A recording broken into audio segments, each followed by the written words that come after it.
Сегодня для нас большой праздник. День семьи, любви и верности. На самом деле, многие меня спрашивают, а зачем вы проводите такой праздник? Мне кажется, он в наше время очень актуален. Очень актуален, потому что люди начали забывать, что такое семья, и начали думать, что семья – это вот на один день, или на 2 дня, или, может быть, на 3 дня. Но мне кажется, это неправильно. Семья – это на века.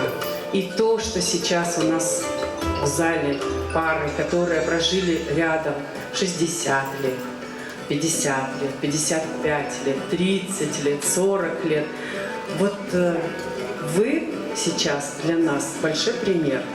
И то, что вы несете эту любовь, уважение и уверенности в то, что семья есть и семья будет, как говорится, мы сейчас рядом с вами это и почувствуем, и поймем, и услышим даже. Вот хотелось бы начать и сказать чуть-чуть о празднике, о самом. На самом деле Союз театральных деятелей Республики Северная Осетия Алания и благотворительный фонд «Рука помощи» этот праздник проводят давно, с 2012 года, когда еще он не был задуман, и он не был официально, не праздновался еще. И вот с тех пор мы с Анжелой ежегодно встречаем пары, чествуем. У нас каждый раз пары меняются. Каждый раз у нас даже есть любимые пары, они сегодня здесь у нас в гостях. И то, что я не могу сказать, что приурочили, нет, а то, что мы проводим этот праздник, а это праздник православный, вот каждый из вас знает наверняка.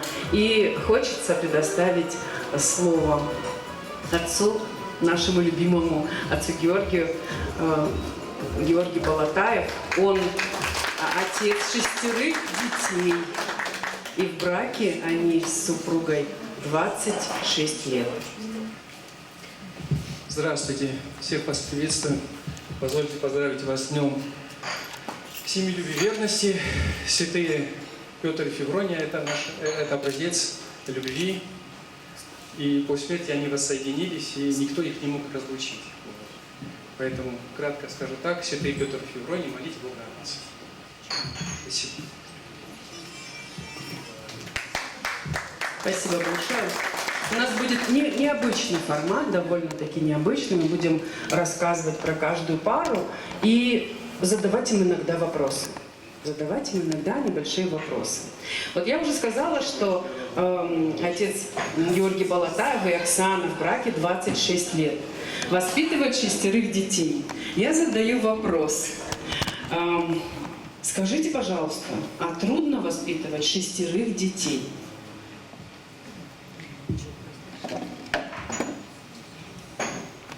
Думаю, нет. Первый, второй легко. Дальше легко. Легко? Да. Спасибо большое. Видите, это для тех пар, которые думают только как бы завести семью и, естественно, родить детей. Легко, понятно? Первые 2, а потом уже совсем легко. Так что вы можете спокойно, молодежь наша, смотреть и думать об этом. Спасибо вам большое. Ну что, а мы переходим к следующей семье. Ну, так получилось, что сегодня Виктор Васильевич не может приехать сюда, потому что он буквально недавно перенес, ну, в общем, чуть-чуть был нездоров. И хотелось бы об этой семье сказать. Семья Тихоновых. Тихонов Виктор Васильевич, он 5 июня 1950 года рождения. Родился он в семье Емельянова, Красноярского края. Полковник, военный пенсионер. В 1970 году окончил Саратовское военное училище. И в 1978 году стал слушателем Академии. Проходил военную службу от курсанта военного училища до начальника кафедры военного института. Но самое главное чудо в их семье – это наша любимая Людмила Владимировна Тихонова. Вот сейчас она такая скромная, аккуратная. Такая вот, она не любит, когда про нее говорят, она не любит, когда ее восхваляют, но на самом деле это человек, который ежедневно трудится. А трудится он, я вам скажу, она работает с детьми, она работает с молодежью. Большую нагрузку она взяла на себя, и мы чуть-чуть иногда ей помогаем, рядом с ней становимся. И нам, конечно, бывает очень приятно. Людмила Владимировна, вы наша гордость. У вас такая большая, красивая семья. Буквально недавно вы прибыли. У вас пополнение в доме, да. У вас пополнение в доме, у вас большое количество внуков, внучек, и вы постоянно помогаете своей невесте. Буквально недавно Людмила Владимировна тоже была у невесты и помогала ей. Людмила Владимировна, расскажите, пожалуйста, вот вы уехали и приехали в Северную Осетию, в такую серьезную, такую вот чуть-чуть ментально другую. И вы, вот как вы всегда говорите, я тут как своя. И вы и в парламенте, и с детками в школе, и с молодежью сейчас, и занимаетесь общественной работой. Людмила Владимировна возглавляет региональное отделение Союза женщин России. Людмила Владимировна, вам слово. Расскажите о семье. Но прежде всего я хочу сказать спасибо огромное, Фатима Савельевна, вам, что так сложилась судьба. Я повстречалась с такой удивительной женщиной. И что хочу сказать. Выходила замуж, мне был 21 год, за старшего лейтенанта. Вот. Но в семье военных, вот здесь родные люди сидят, вы понимаете. Конечно, были и сложности, и трудности, но самое главное – это, конечно, любить и понимать друг друга, понимаете? Вот это самое главное. Ну, что хочу сказать. Приехали мы в 1978 году в Осетию, это еще город назывался Орджоникидзе, дочери было только 3 годика. А сейчас уже правнучке 7 лет, пойдет в 1 класс, и правнуку только 3 месяца. Мы породнились с большой фамилией, фамилией Хугаевых. И стали одной большой дружной семьей. Фамилия Хугаевых тоже большая. Иногда вот так по долгу службы приходилось быть, то есть не осталось ни одного уголка в Осетии, где бы я ни побывала. Иногда приезжают ко мне, подходят, обнимают и говорят, а мы тоже Хугаевы. Это ж как здорово, это дорогого стоит. А самое главное, я благодарна, что судьба привела нас в Осетию. Ведь это единственный островок, где ты будешь настоящим человеком, будешь честно трудиться, и тебе будет зеленый свет. Я и сейчас не устаю повторять избирателям Северной Осетии спасибо огромное за то, что вы мне дважды оказали высокое доверие, сначала избрав меня депутатом Верховного Совета, это 90-й год, 4 марта, где я возглавила комитет по делам женщин, семьи и детей. Повезло то, что ведь школа – это огромная большая семья. И в школе, где работала уже заучем, было 2500 учащихся, 65 классов. И что хочу сказать. А затем, в второй раз уже была избрана депутатом парламента. Комитет по социальной политике, здравоохранению и делам ветеранов. И еще раз говорю, спасибо и низкий поклон всем вам и избирателям Северной Осетии, не только от семьи Тихоновых, но и Хугаевых. А еще хочу сказать молодежи, не бойтесь, создавайте семьи. Ведь поймите, да, будет нелегко, как уже было сказано. Когда рождаются первые детки, да, сложно. Но все преодолимо. Все.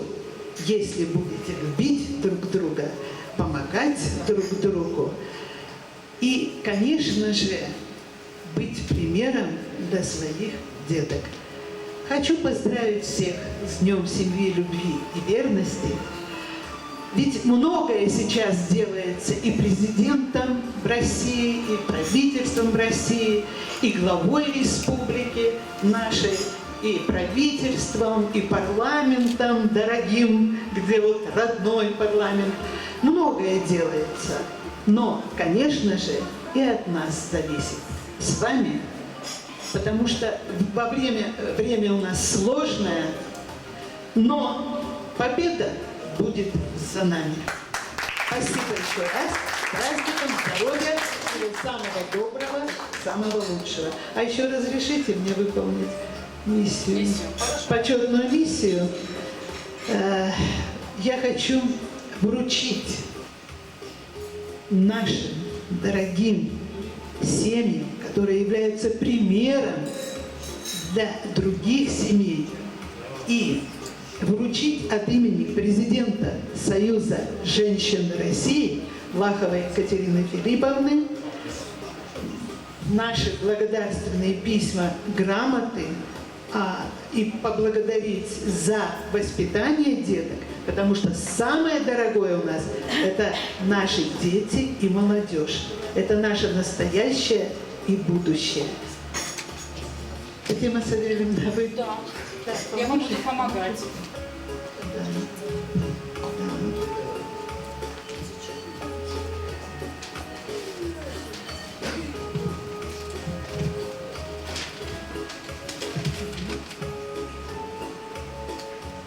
Я зачитаю только одну благодарность. Уважаемая супружеская пара Даниловы Александр и Таисия, выражаем вам благодарность за крепость отношений, основанных на любви и верности, за благополучие семьи, обеспеченное трудом, за воспитание достойных граждан Осетии и России. И вручить наш Павлу. А сюда, если можно. Спасибо. Так, грамота мужчине. Да. Грамота мужчине. Павлу Посадский. Вот это наше. И вместе сфотографируйтесь вместе. Туда, Да. дальше, туда, вот, на баннер, можно? Баннер? На баннер.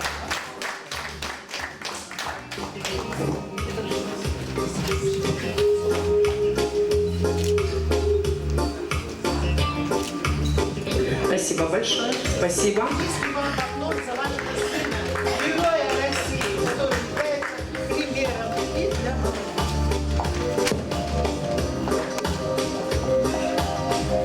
Сегодня у нас в гостях очень много почетных людей, люди, перед которыми мы всегда преклоняемся. И хотелось бы отдельное спасибо сказать Элине Константиновне Дударенко. Она ведущая актриса Академического русского театра, член Союза театральных деятелей. Я всегда говорю, что это самая красивая артистка в мире. Не надо, она говорит. Елена Константиновна, в этом году, 7 сентября, исполняется 85 лет, как был образован антифашистский комитет советских женщин, который возглавила герой России Валентина Степановна Гризодубова. Летчица, единственная женщина, которая командовала мужским авиаполком и которую ласково назвали «матушка». Почетная грамота награждается Дударенко Елена Константиновна за активную гражданскую позицию и вклад в сохранение исторической памяти, воспитание молодежи в лучших традициях патриотизма и верности Отечеству. Президент Союза женщин России Лахова Екатерина Федоровна.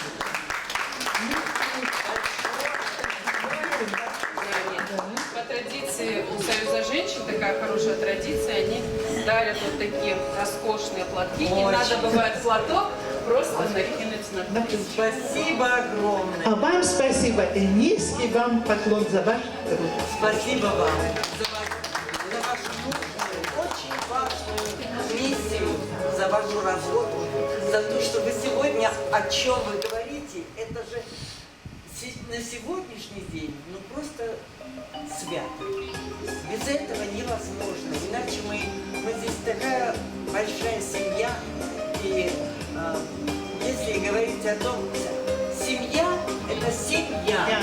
Да? 7 любимых, долгожданных. Это обязательно, без этого не бывает. Ну и еще я хочу сказать, что семья, вот Осетия, хорошая мать в хорошей семье. У нас небольшая республика, но посмотрите, сколько много национальностей проживает в нашей республике. Как пример, я первая, я белорусская. А я знаю, что здесь есть у нас и украинцы, когда-то мы были и будем, я уверена, братьями. Мы жили в одной стране многие годы.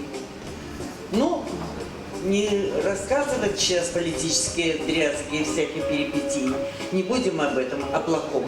Но то, что у нас очень много разных национальностей, и мы живем одной дружной семьей, вот это сейчас для нас очень важно и главное, чтобы и детки рождались. У меня, например, я белорусская, дочь моя на 50% осетинка Зуцева, а внуки мои чистокровные осетины Покаевы. Вот так.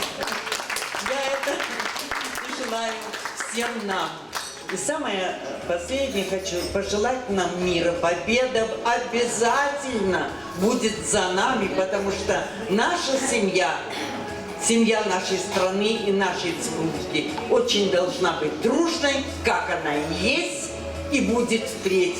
Вот это зависит от нас с вами. Да. Спасибо большое.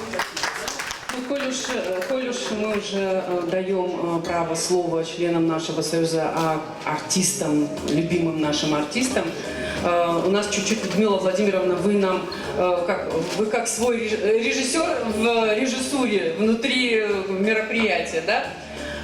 Я не могу не дать слово Казбеку Соломоновичу Бубиеву, человеку, который самое первое мероприятие, когда мы проводили, мы пригласили ветеранов нашей республики, наших ветеранов, наших артистов, и Казбек Соломонович каждому тогда артисту, каждой семье подарил телефон, а телефоны только появились. Они только появились, сотовые телефоны. И вот этот прекрасная наша встреча была, конечно, каждый запомнил, потому что это было действительно так уникально и так здорово. И с 2012 года по сегодняшний день мы проводим вот это прекрасное событие. Мне кажется, оно очень важное, очень нужное для каждого из нас. Спасибо вам, Казбек Соломонович. Передаю вам слово, а мы с Людмилой Владимировной на секундочку присаживаемся. Добрый день, дорогие друзья. Позвольте мне от имени Союза театральных деятелей, от себя лично, от всего нашего большого коллектива Союза поздравить вас с этим замечательным праздником. Праздником семьи, любви и нежности. Можно говорить долго, можно говорить много на эту тему, но все в 3 словах. Любовь и нежность. Любовь и нежность. Что может быть лучше?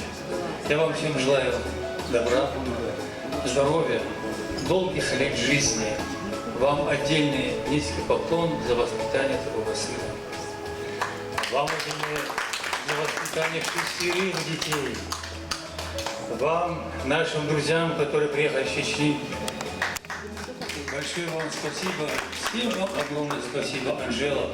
Но тебе отдельное спасибо, потому что уже столько лет мы все это проводим вместе. И низкий вам поклон. Фатима, ну, тебя благодарить не буду, потому что ты просто...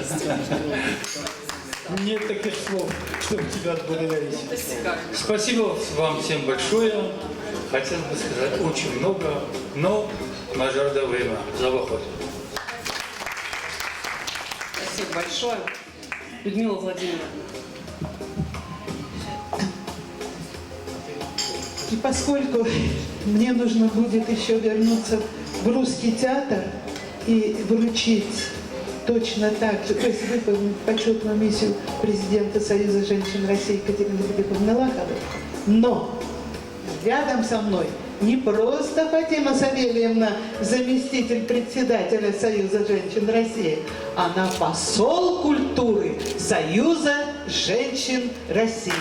И продолжит выполнить миссию и от имени президента Союза женщин России вручит и грамоты, и благодарственные письма в нашей стране. Еще раз здоровья всем, всего самого доброго, самого хорошего. Спасибо, Людмила Владимировна, но мы вас не отпускаем. У вас всегда бывает свой сценарий на всех наших мероприятиях, простите, сумбурно, но так тоже бывает.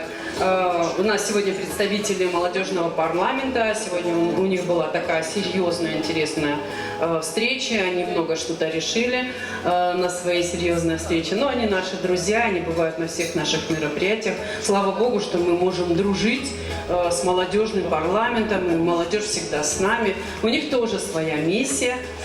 И хотелось бы предоставить им слово.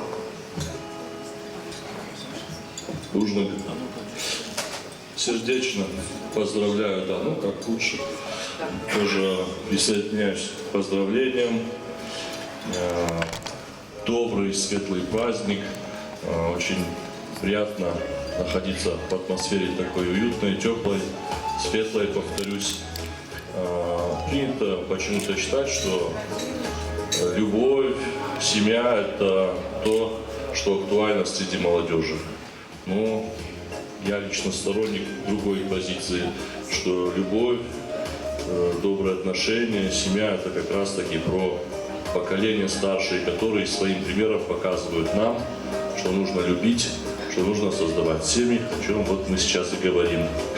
Я хочу поблагодарить Фатиму Савельевну за организацию такого мероприятия, ежегодное мероприятие. Это дорогого стоит. За это отдельная благодарность.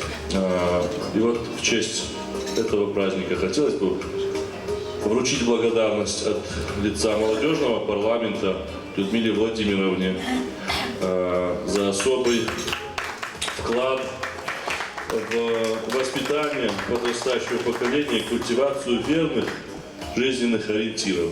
Людмила Владимировна, мы были на заседании, как сказала Фатима Савельевна, у нас было итоговое заседание, и мы как раз вспоминали руководство парламента, республики тех годов непростых, и в том числе мы говорили о вас. И вот от лица председателя молодежного парламента мы хотим сердечно вас поздравить и поблагодарить за тот вклад, который вы привнесли в общее большое дело. Спасибо вам большое. Спасибо. Вам спасибо. А также от лица Фонда поддержки молодежных инициатив во славу Осетии, раз уж мы уже вышли, Фатима Савельевна, мы уже вручим все, да, что благодарность от Фонда поддержки молодежных инициатив во славу Осетии вручается всеми любимому, известному Даурову Эдуарду Николаевичу. Всеми любимые, всеми уважаемые. Жардяга, Эдуард, Жардяга. Даже Эдуарду, спасибо. Есть за что, есть за что. И также благодарность Анжеле Анатольевне Григорьевой за особый вклад в развитие культуры и творчества среди молодежи Осетии. Вам спасибо большое. Что нужно делать? Еще раз поздравляю всех Бужник. Спасибо огромное. На самом деле мы возлагаем большие надежды на ваш фонд. Это новый фонд, и называется он «Во славу Осетии». Очень вы такую серьезную планку взяли. И я надеюсь, что дальше, как говорится, лучше, больше и интереснее. Спасибо вам огромное, друзья. Ну, а мы переходим к нашему сценарию, потому что тут иногда бывают вот такие интересные истории, которые, наверное, нужно обязательно озвучивать. Как вы думаете, вот я подхожу к моей любимой семье Карсановых. Вот никто не угадает, сколько лет они вместе. Никто. Как вы думаете, сколько? Нет, больше. 67? 65 лет. 5. 65 лет. Вы знаете, это уникальная семья, на самом деле, история 66, уже 66-й год. Мне кажется, это просто великолепно, это такая дата. И в сентябре, да, будем отмечать все вместе 66 лет. Представьте, 66 лет они вместе.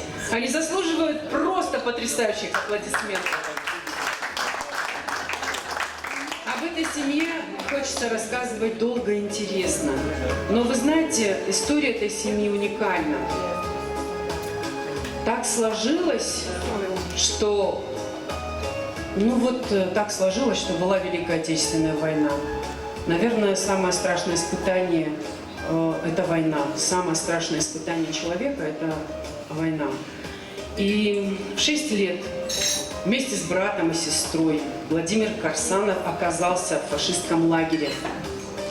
Семья жила в городе Гродно. Немецкие солдаты увозили детей и продавали в рабство польским семьям. Владимир был разлучен с братом и сестрой. Через несколько лет братья и сестра нашли друг друга, а потом и отца нашли. К тому времени их родня думала, что дети погибли. И в Северную Осетию все вернулись чудом. Представьте, какая история. Сколько вы можете нам рассказать вот этих историй, чтобы люди не забывали, что война – это самое страшное. Столько всего вы пережили во время Великой Отечественной войны, столько горя, и вы не озлобились. Вы продолжаете сеять доброе, лучшее и самое-самое красивое, что есть – это любовь. Я хотела бы вас вот о чем спросить. Но этот вопрос, скорее всего, Владимиру. Владимир, скажите, 65 лет.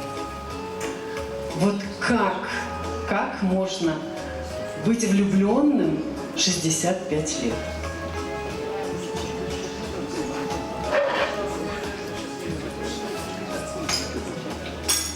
65, вот будет 66 в сентябре.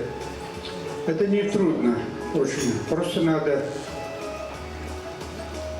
иметь хорошее терпение, хорошую воспитанность.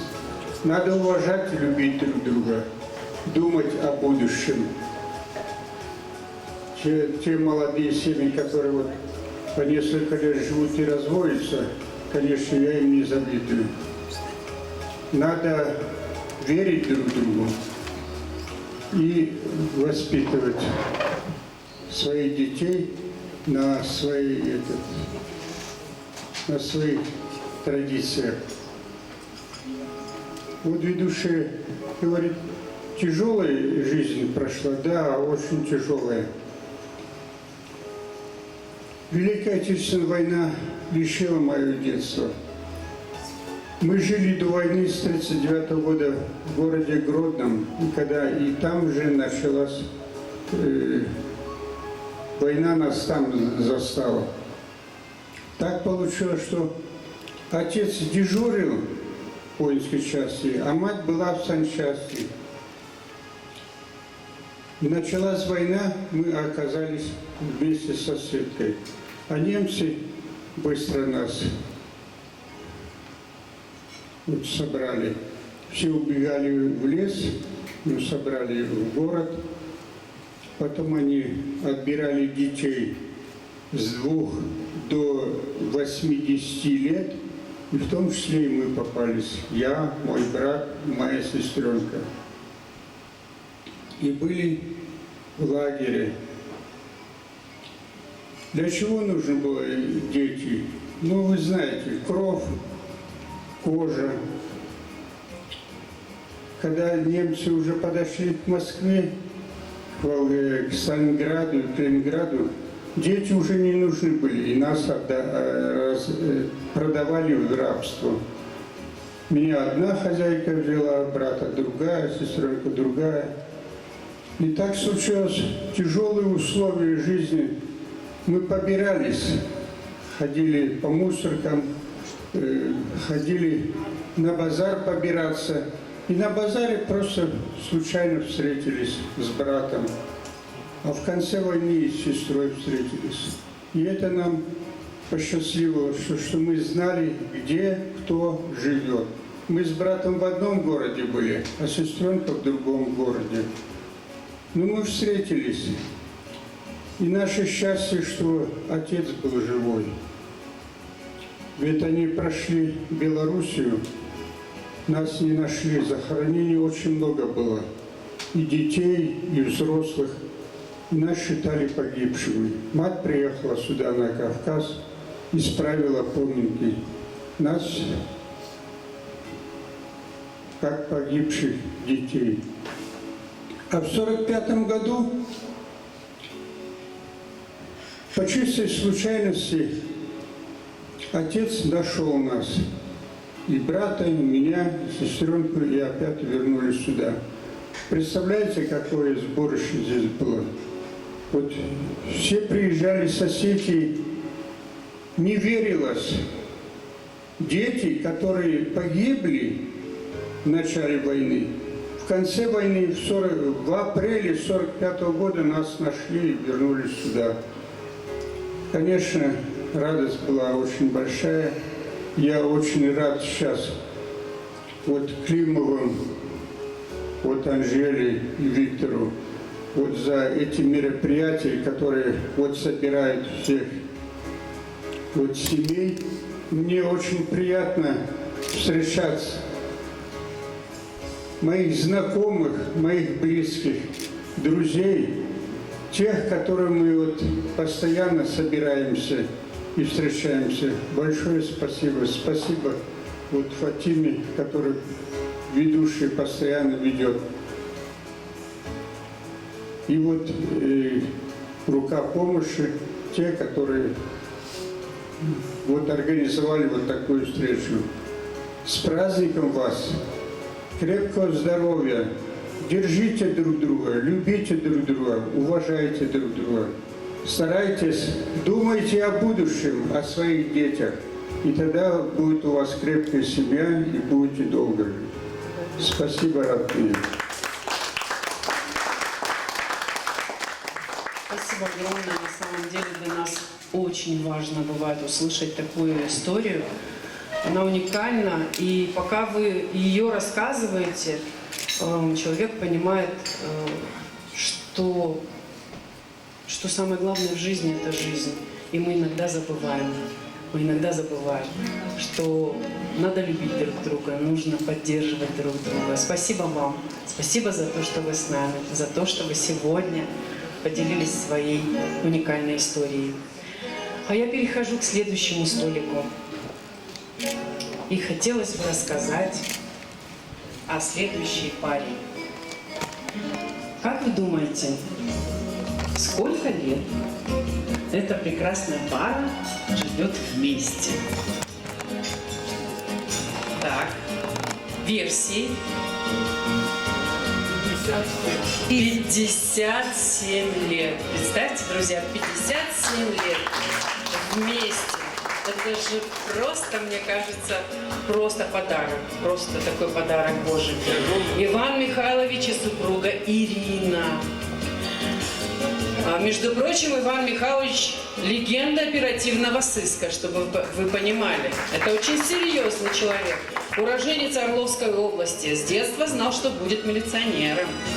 Вдохновил пример сельского участкового его, который с большой любовью относился к своему делу. Окончив училище МВД во Владикавказе, юный Иван Моторов приступил к службе. 40 лет он посвятил органам внутренних дел.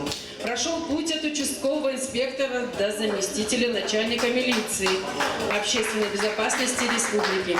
Почти 20 лет он посвятил службе в уголовном розыске, друзья. Дети пошли по стопам.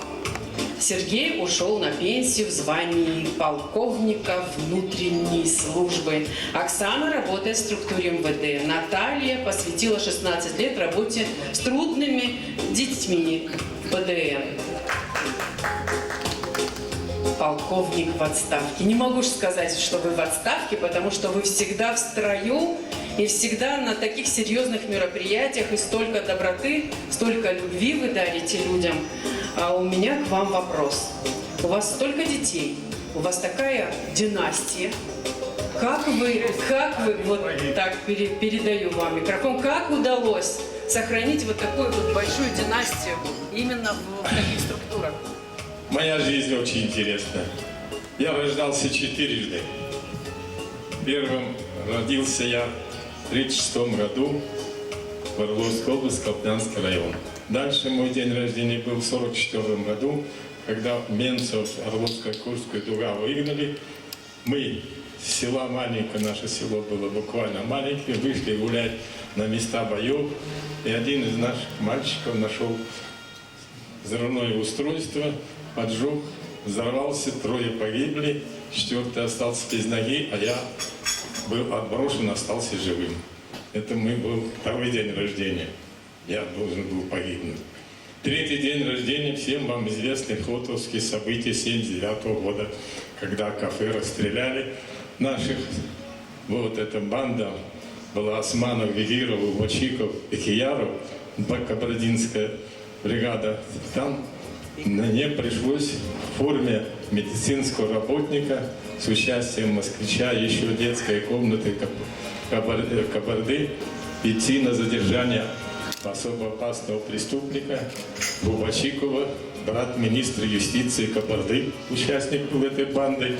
Вот, и пришлось его брать, когда он лежал в постели, раненый, под подушкой днем оружия, и ждал, когда мы зайдем, нас расстрелять. Но сыграли такую роль медицинское обмундирование, когда уже нас он увидел в окно, я девушке сказал, которая была с нами: прокричи ему громко, вы врачей вызывали, отвлеки его на секунды. И в этот момент мы его забрали. Это был мой 3-й день рождения. 4-й день рождения и 5-й мне пришлось по состоянию здоровья дважды. Один раз шел по улице, не ходя из Стинского театра, упал и потерял сознание. Ехал сзади на машине дагестанец, остановился, меня подобрал, вызвал скорую, и меня отвезли в реанимацию, и так выходили опять. И следующий день рождения был дома, сидя с супругой на диване, смотрели фильм, и я выключился. Очнулся, слышу только стук: Ваня, что с тобой? Ну, меня забрали, унесли в больницу, пошел все лечения, и сегодня втроем, на 90-м году жизни.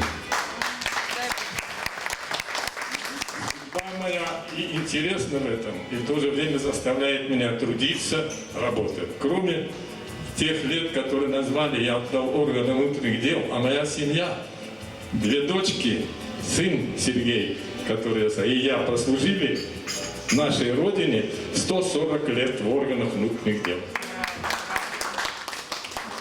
Вклад внесли большой. И дочка другая, самая старшая, является врачом спорта российского. Ездит, защищает здоровье спортсменов по всем странам и даже за границей. Это такова судьба. 10 внуков у нас, 10 правнуков. Вот. Есть с кем работать, с кем встречаться, что делать. Кроме этого, службы 40-летней. Я уже 30 лет служу также в системе МВД, в обществе, возглавлял общественные организации, региональное отделение инвалидов внутренних войск МВД страны, зампредседателя Совета ветеранов городского УВД города Владикавказа, зампредседателя города Владикавказа, зампредседателя Совета ветеранов, значит, органов внутренних дел МВД Республики. Ныне нахожусь в должности зампредседателя Совета старейшин Республики. Председателем Царахова генерал, я заместитель. Вот моя судьба. Не рад я, что попал в Осетию в 1956 году. У меня сейчас осетинская диаспора рожденных, всех окруженных, супруга, фамилия Стинская, затем идут Каболу взять, Габую взять, Джиою взять, не знаю, как вы чувствуете, разные. Вот. И сейчас только вот одну свадьбу сыграли, были сюда приглашены, не смогли, заняты, Гудиев, здесь есть фамилия Гудиев, взять. И очередная свадьба у нас будет буквально послезавтра, через 2 дня. Тоже. Вот. Поэтому у нас большое семейство, интересное, дружное, подающее пример. Мы призываем всех вот так жить, трудиться, с детьми общаться, семейные. Все наши разные фамилии, разные семьи, мы очень дружно живем. 2 свояка моих, один на сестре, его был женат старший, другой на средней, оба умерли, нету. Я мужчины. Большинство у нас в семьях девочки. Поэтому я поздравляю всех. Вот, кого еще семья маленькая, постарайтесь, чтобы она увеличилась. Спасибо большое. Спасибо большое, прекрасное пожелание. У кого она маленькая, пусть она увеличивается у каждого. Я перехожу к следующей семье. Семье Даниловых. Александр Валентинович и Таисия Михайловна. В браке более 50 лет. Они сыграли свою свадьбу 1 марта 1975 года. Представьте, как это было здорово, как интересно. Александр Валентинович был курсантом общевойскового училища и служил, кстати, он во многих местах служил. Если я сейчас буду перечислять, то мы сегодня даже не закончим. Так много он трудился во славу своей родины. Вот вы видите фотографии. Мы параллельно показываем фотографии, есть видео тоже. Так что вы можете посмотреть историю каждой семьи в фотографиях в том числе. Это они отмечали свою свадьбу. 50 лет. 1 марта, да, вы отмечали? В прошлом году, да. Таисия, между прочим, 18 лет в армии тоже служила, посвятила армии 18 лет. Воспитывают 2 детей и 5 внуков.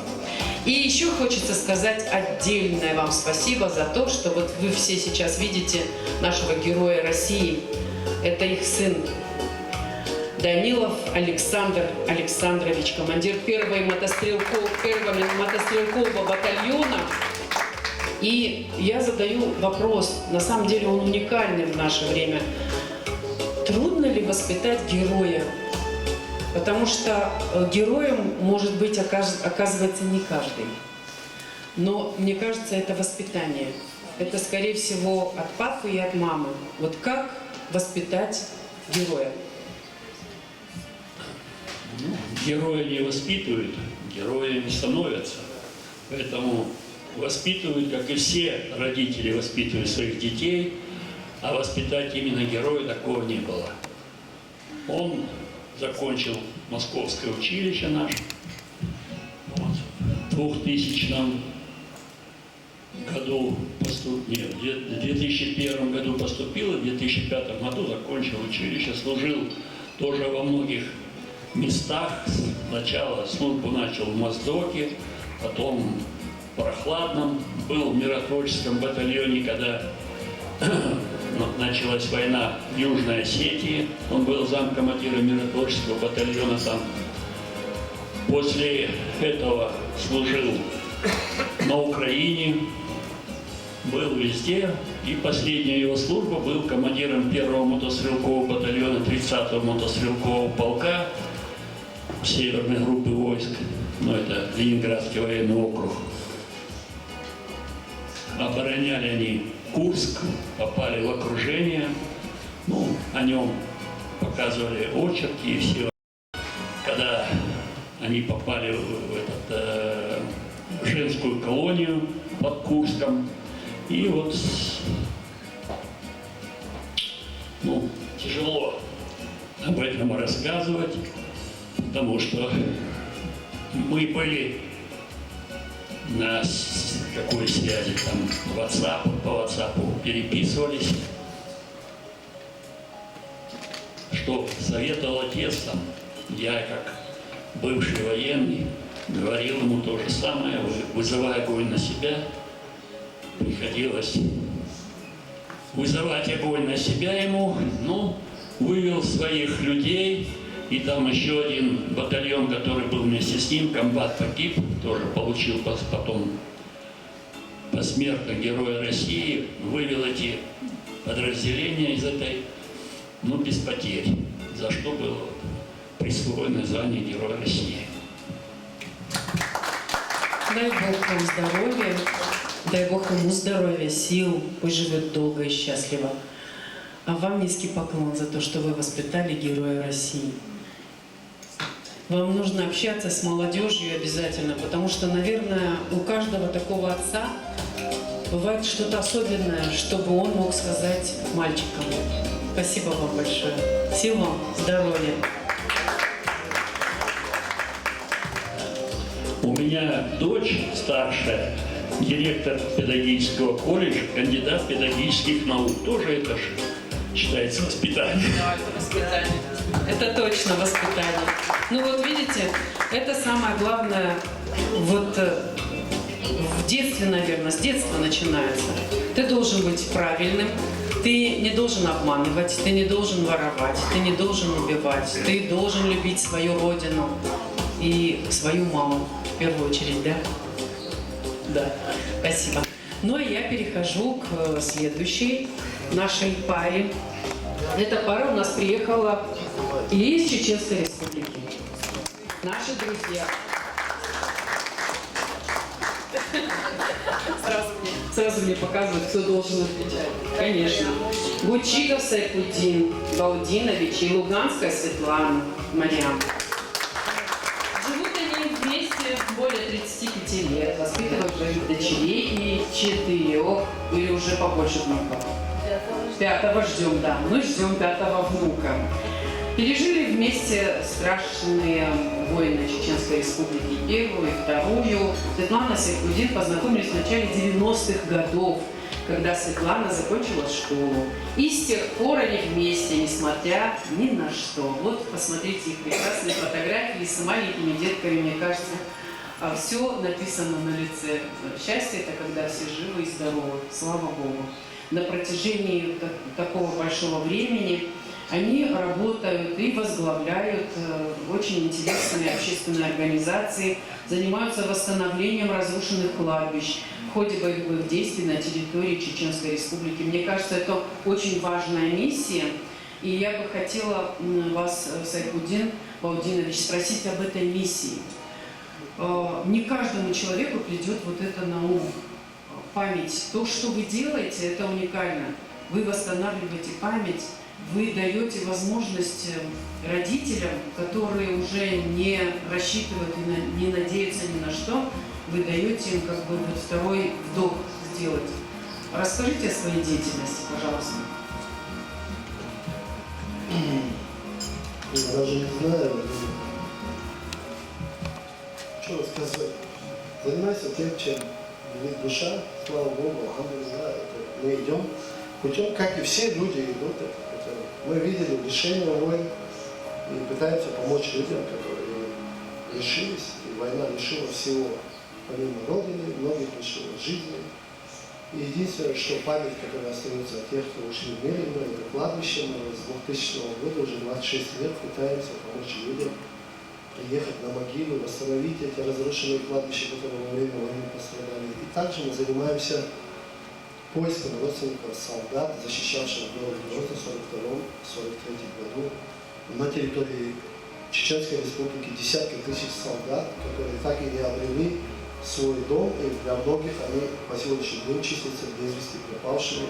В том числе нашли 2 семьи, благодаря благотворительному фонду МК помощи, нашли 2 семьи из братской Северной Осетии. Дочка впервые приехала, привозили Анжелу с Виктором, привозили дочку впервые на могилу города Грозный, Аллу Посродину. Вот. Поэтому мы занимаемся тем, чем велит судьба. А то, что я женился, может быть, сгоряча. Это великий подвиг. Это была молодость, это была глупость. Вернуть бы это обратно, может быть, ходил бы холостой. Поэтому, к сожалению, вот так вот. Я извиняюсь. Дальше, может, человек до нас скажет, извините.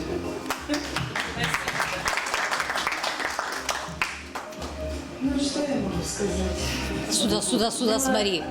Очень и тяжело, и легко, но все мы вместе прожили. 4 внуков нажили, 5-го ждем, уже говорили об этом. Что я хочу сказать? Попала я в очень большую семью чеченскую, где у меня 8 деверей и 2 заловки. Вот, дети, естественно, у нас чеченцы теперь в Учигово, теперь у меня внуки. Если бы мне когда-то давным-давно сказали, что у меня будут внуки, которых зовут Халима, Халид, Хадиша, Юнус, я никогда бы не поверила. Ну, такова судьба моя. Значит, всем желаю всего хорошего, любви, верности.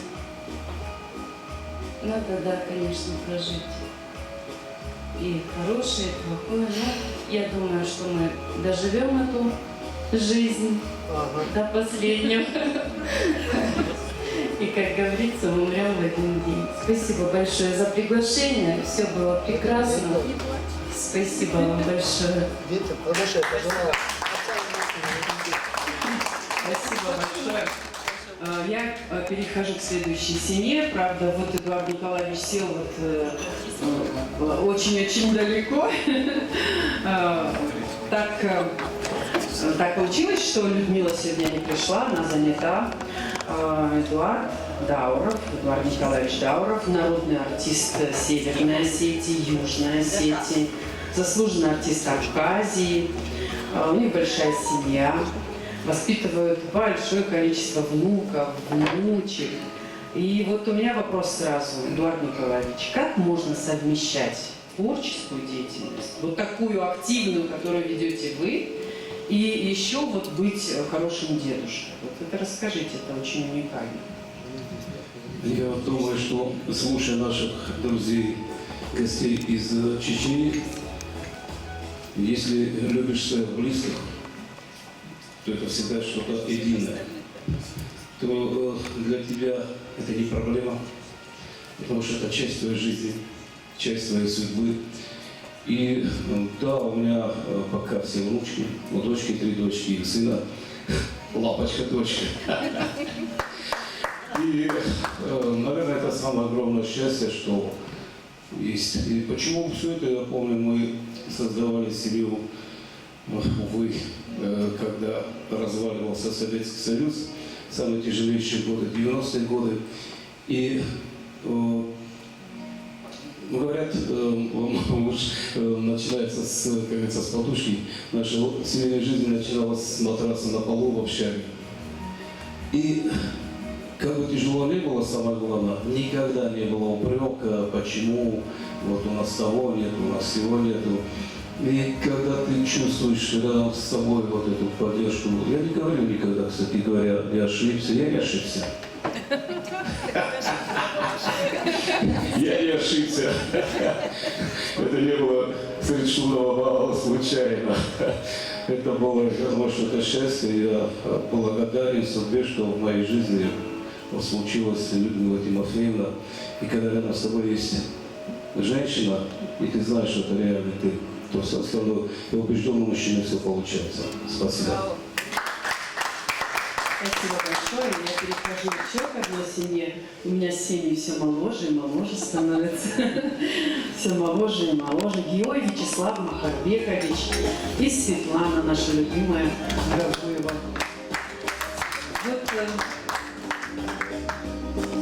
Вот я хочу вам задать, знаете, какой вопрос?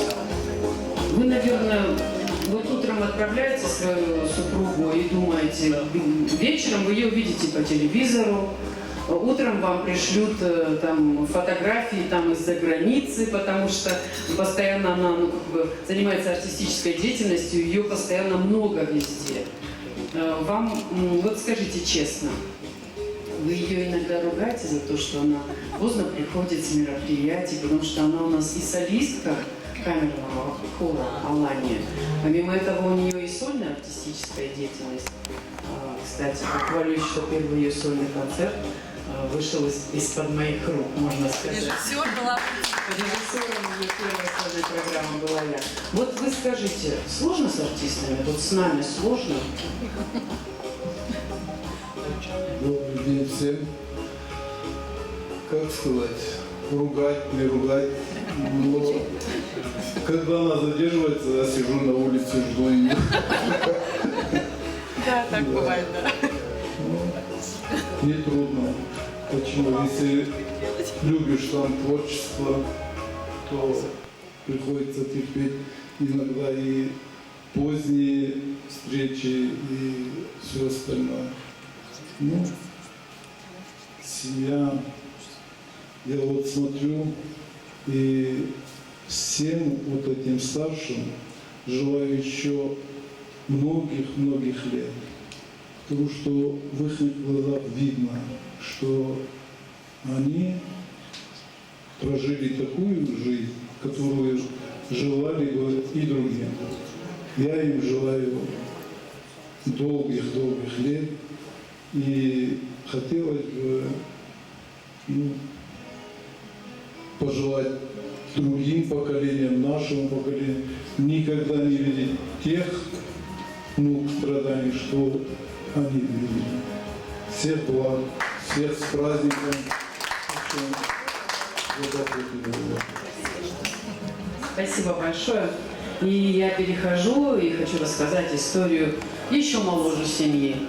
Хотя, не могу сказать, что им по 16 лет, но семья это молодая. Вот Виктор Климов и Анжела Григорьева. Виктор каждый день спрашивает: Анжела, почему ты не Климова, а Григорьева? Это что такое? И венчались вроде бы. И вот непонятно, что вы, как это вообще Анжела. А Анжела вот как сейчас улыбается, так и улыбается ему всегда. А Виктор спрашивает, и вот вчера тоже, например, спрашивал, почему Анжела ты Григорьева, если ты уже Климова? Ну, она сказала, скоро решим и этот вопрос, слава Богу. Ну, вот что хочется рассказать про них. На самом деле, это молодая семья. Много можно про них рассказать. С Анжелой мы уже давным-давно, когда она только возглавляла, просто это не благотворительный фонд был, это просто было волонтерское движение. Она пришла в Министерство культуры, села и сказала, я хочу вот благотворительный концерт. Я так посмотрела, я говорю, ну ладно, хорошо. И начала помогать. Потом один момент Анжела мне говорит, я каждый раз рассказываю эту уникальную историю, я говорю, что ты хочешь, Анжела? Анжела мне говорит, я хочу, чтобы Газманов нам спел бесплатно, дал благотворительный концерт. Я разозлилась на нее, посмотрела и говорю, хорошо, сейчас. Нашла я, значит, номер телефона продюсера Газманова, набрала вот так вот и даю трубку и говорю, на, разговаривай. И она так, здравствуйте, Анжела Григорьева с Владикавказа. Я бы хотела, чтобы вы бесплатно нам благотворительный концерт дали. Да, нет, да, нет, да, да. Хорошо, хорошо. Трубку положила и говорит, он приедет к нам, даст благотворительный концерт. Я говорю, как? Она так, вот так. И она рассказывает историю, что, оказывается, Газманов когда-то давным-давно ему какая-то семья написала и сказала, мы вот, такая семья, где нужна помощь, и мы мечтаем о корове. И он прислал сюда корову в эту семью и назвал ее Морячкой. И корова была морячкой на самом деле. И он говорит, я приеду, я люблю Владикавказ, я люблю ваших жителей, я дам один концерт благотворительно, а второй концерт коммерческий. И если хотите, продайте его. И она мне говорит, так, продашь Газманова? Я на нее смотрю и думаю, ну все, Фатимочка, любая даже самая сумасшедшая идея может быть вот так вот, ну как бы Господь повернет и сделает так, как должно быть. Поэтому я всегда говорю Анжеле спасибо за этот урок. И я с тех пор никакие сумасшедшие идеи не отметаю. А может, она действительно много. Мы очень много раньше проводили мероприятий, сейчас чуть реже, но все они качественные, очень интересные, если вы заметили. И я очень рада, что в ее жизни появился спутник, такой как Виктор. Виктор серьезный парень, он очень целеустремленный, военный.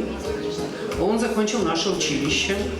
Вот сейчас в данный момент организовывает юбилейный марш такое училище. Все на него сейчас уповают, и они прям ждут, когда же он проведет вот это юбилейное событие. И мне нравится, как они вместе работают. Очень мне нравится. Мне нравится, сколько они добра делают в этой республике.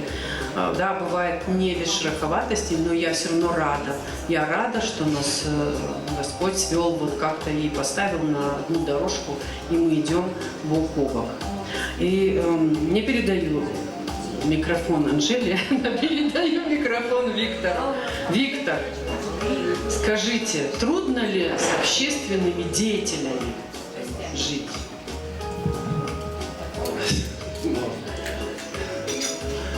Сказать, что легко, нет. Трудности бывают из-за того, что действительно бывают такие авантюрные мероприятия, которые, казалось бы, невозможно сделать. И почему-то они делаются.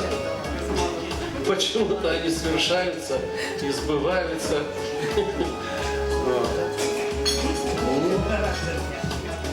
Хочу поздравить всех присутствующих здесь с этим замечательным праздником, Днем семьи, любви и верности. Пожелать всем крепкого здоровья, счастья, терпения, у кого дети находятся на СВО. Мы все равно победим. Мы такой народ, который столетиями всегда побеждал. Победа будет за нами. Спасибо, друзья. И я хотела бы уже открыть нашу музыкальную гостиную, потому что у нас сегодня очень много интересных артистов, и все они настолько яркие. И я бы хотела, чтобы сегодня нашу программу музыкальную открыла мама многодетная, Марина Гудиева. Про их семью тоже могу рассказать. Это такая молодая семья. У них 3 детей. 3 детей, 2 девочки и мальчик. Мальчику будет вот скоро год. Но, тем не менее,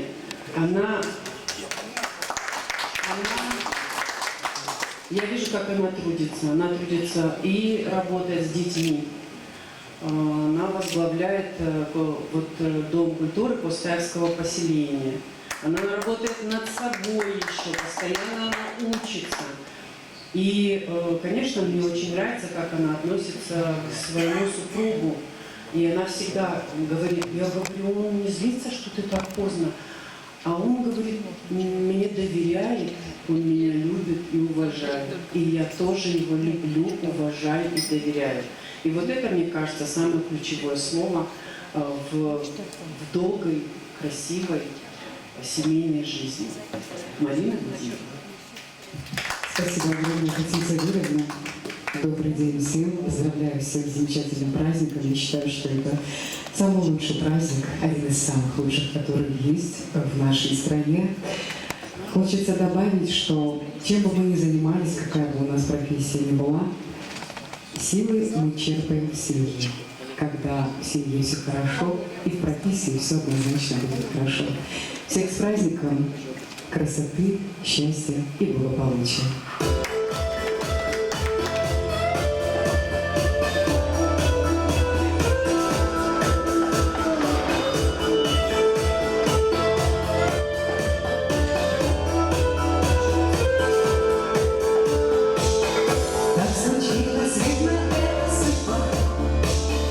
Невозможно завтра жить.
Прости, поверь, и я тебе открою дверь, и я прощу, и никуда не отпущу.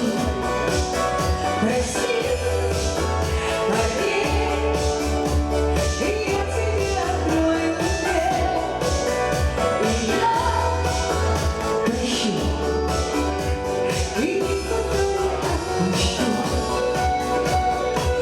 Чтобы каждый день были не только благие мысли, чтобы в доме были благополучие и уют. С праздником!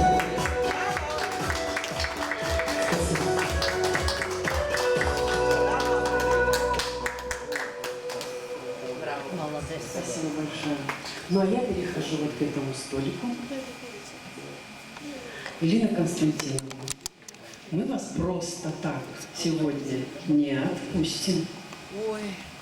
Если вы нам не почитаете экспромтом, вот что хотите, просто экспромтом. Я знаю, что вы не готовились, но вот для артиста это, мне кажется, не так страшно, когда к нему подходят внезапно. Я думаю, все-таки что-то не экспромтом Да. прочту, потому что это сегодня очень актуально и очень...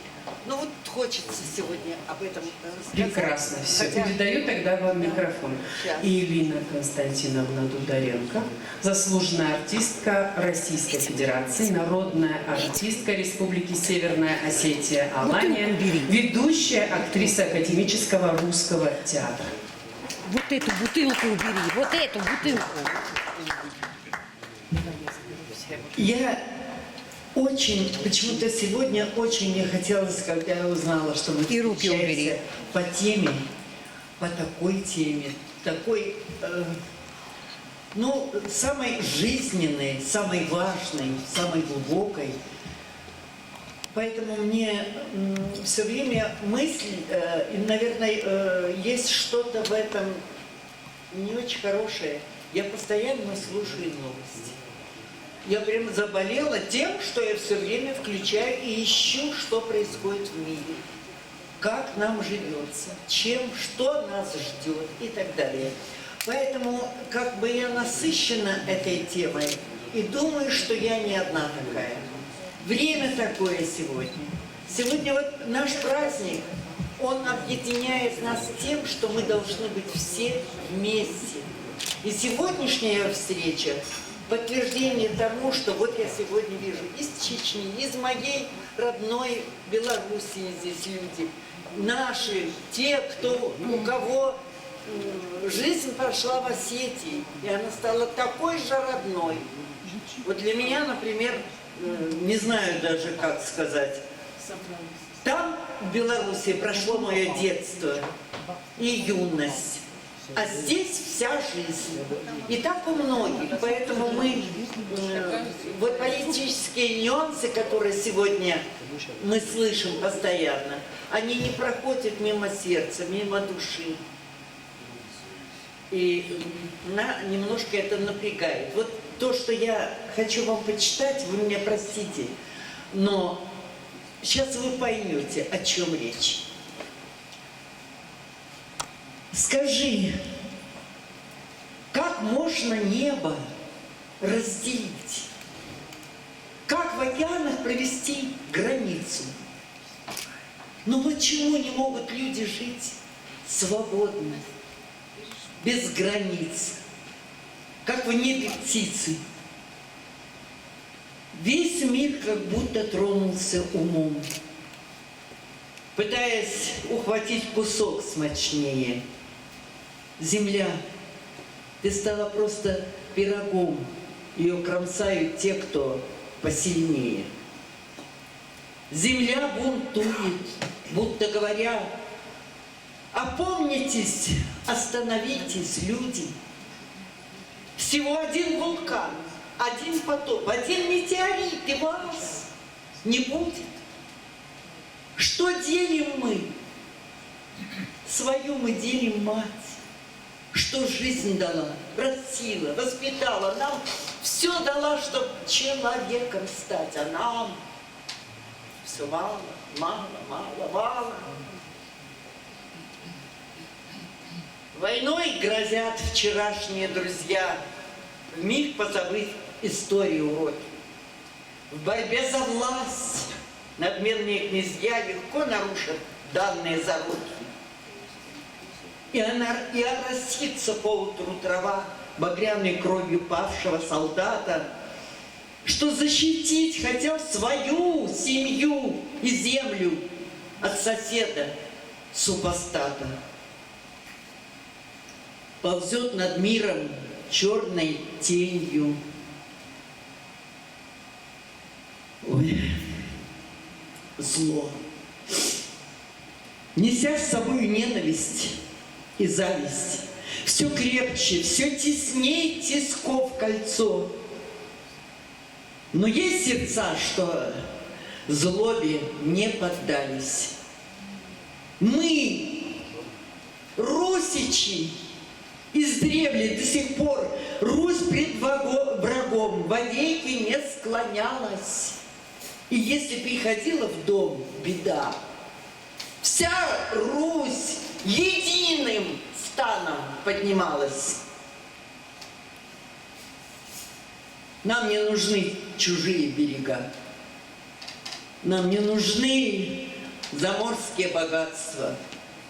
У нас есть то, что всех важнее благ. Любовь, надежда, мужество и братство.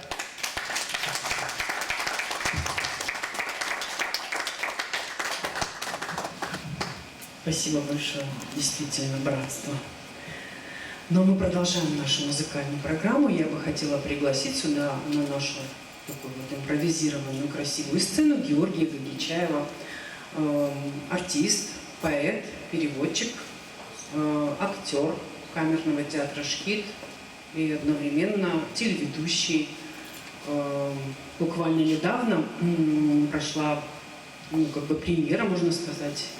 Мы представили еще одно его произведение. Он написал «Фатима 25 лет спустя». В прошлом году мы почитали, и зрители начали ходить и спрашивать: пожалуйста, когда же вы его целиком покажете, это произведение. Но он недавно написал «Защитникам Сварского ущелья» еще одну поэму. Это была, конечно, уникальная битва. И это все Георгий Гагичаев описал именно в стихотворной строчке. И буквально недавно прошла премьера этой поэмы. Георгий Гагичаев.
Погляди на небо.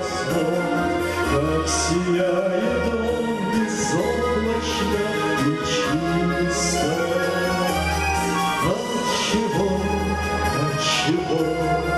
Отчего гармонь поет? От того, что кто-то любит гармониста.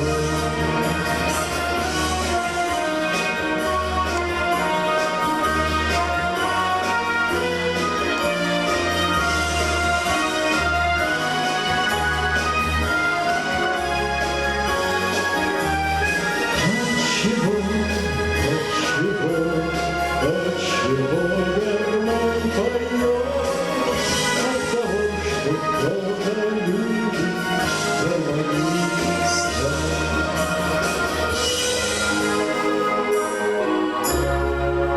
Отчего мне так легко? От того, что ты мне просто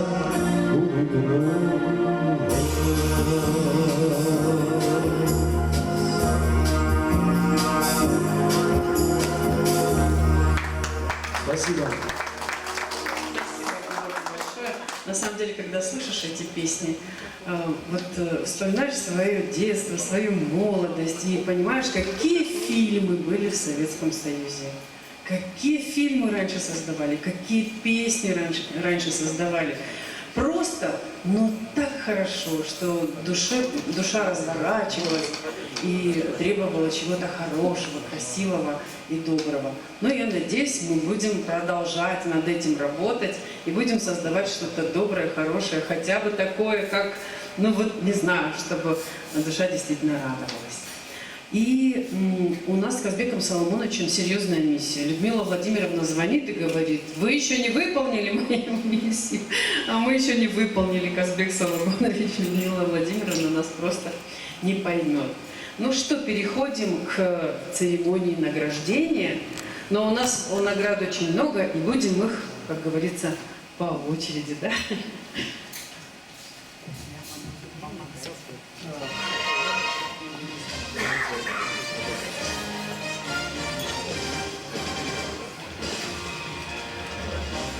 Супружеская пара Дауровы, Эдуард и Людмила.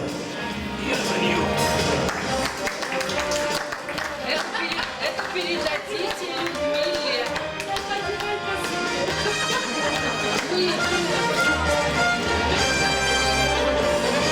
Передадите Людмиле. У нее как раз глаза такого цвета.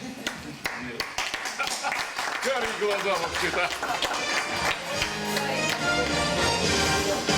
Супружеская пара Габуева и Светлана Вячеслав. Габуева Светлана Вячеслав.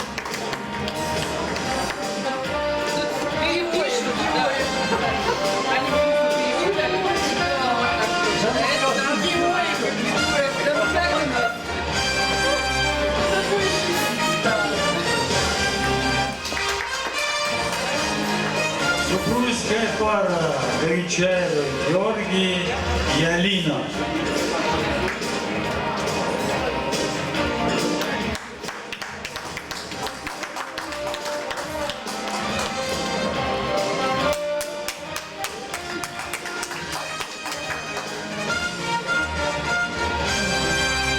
Супружеская пара Гудиевы Таймураз и Марина.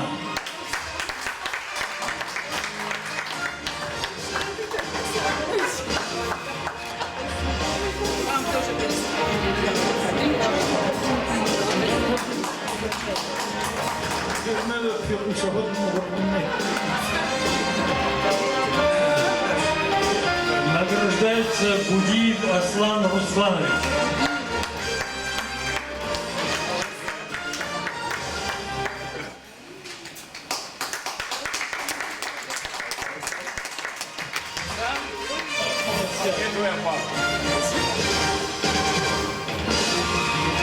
Награждается Григорьева Анжела. Еще Григорьева.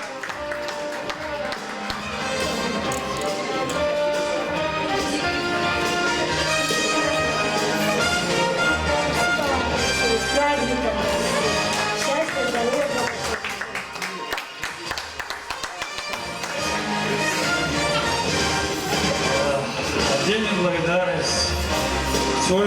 Константиновичу, хозяину этого ресторана, который нас приютил, который нас пригрел. Огромное ему спасибо. И Занагова Стелла Сергеевна.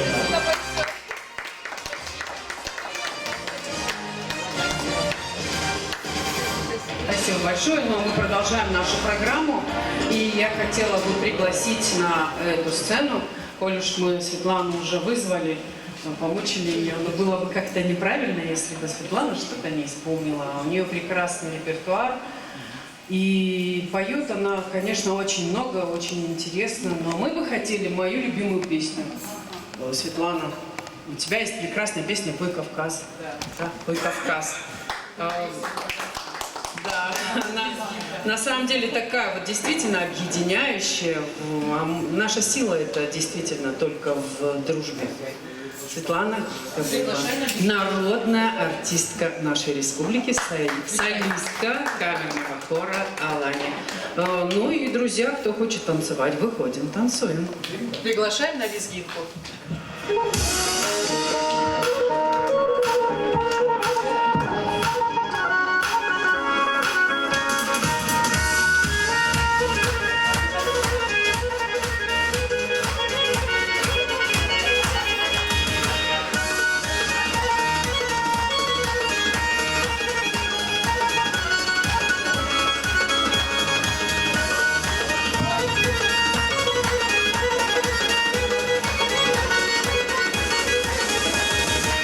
Уезжаю в далекие страны, покидая дом родной. Остаюсь в краю своем славном, я и сердцем, и душой. Пусть других так манит солнце на чужой земле, а я пою мой Кавказ о тебе, о тебе. Мой Кавказ, мои горы, сколько здесь горят историй, про жигитов самых смелых и горянок молодых. Мой Кавказ, мое солнце, среди туч на свет проснется, дарит каждому из нас солнце лишь любимый наш Кавказ, дорогой любимый Кавказ.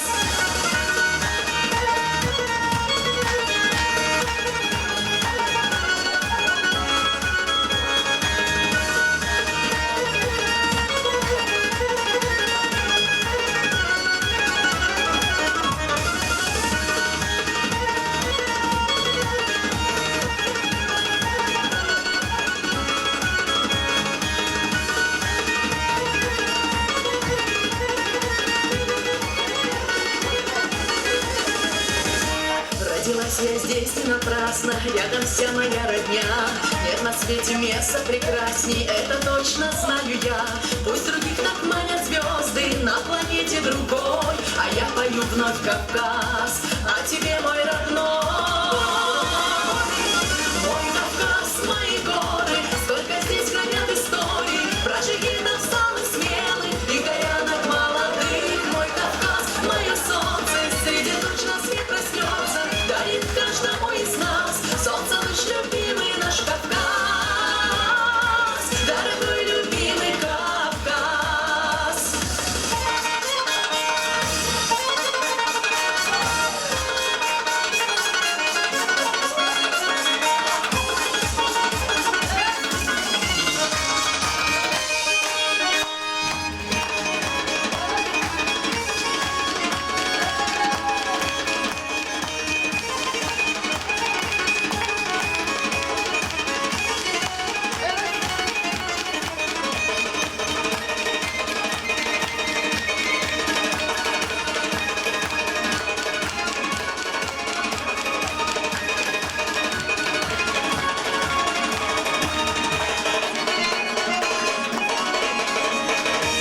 Уезжаю в далекие страны, уезжаю в далекие страны, покидая дом родной. Остаюсь в краю своем славном, я и сердцем, и душой. Пусть других так манит солнце на чужой земле, а я пою мой Кавказ о тебе, о тебе. Мой Кавказ, мои горы, сколько здесь хранят истории, про джигитов самых смелых и горянок молодых. Мой Кавказ, мое солнце, среди туч рассвет проснется, дарит каждому из нас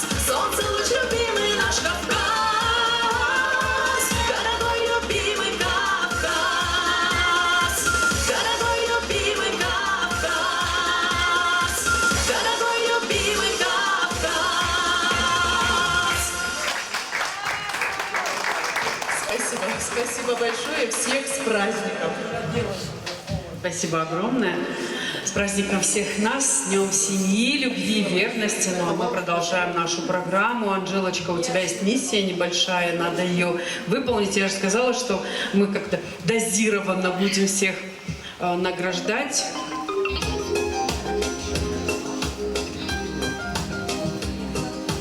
Благодарственное письмо председателю СТД Губиеву Казбеку Соломоновичу. Казбек Соломонович, выражаю вам искреннюю благодарность за помощь и поддержку участников специальной военной операции, вашу неравнодушную отзывчивость и готовность прийти на помощь в нужный момент заслуживает уважения и признательности. Это благодарственное письмо с Карачаева-Черкесии, Комитета семьи воинов Отечества. Еще раз с праздником вас, Днем семьи, любви и верности. Также благодарственное письмо вручается заместителю руководителя Комитета семьи воинов Отечества Чеченской Республики Луганской Светлане Васильевне.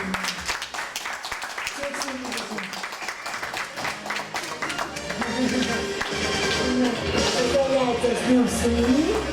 Счастья, здоровья, благополучия. Очень много делаешь ты.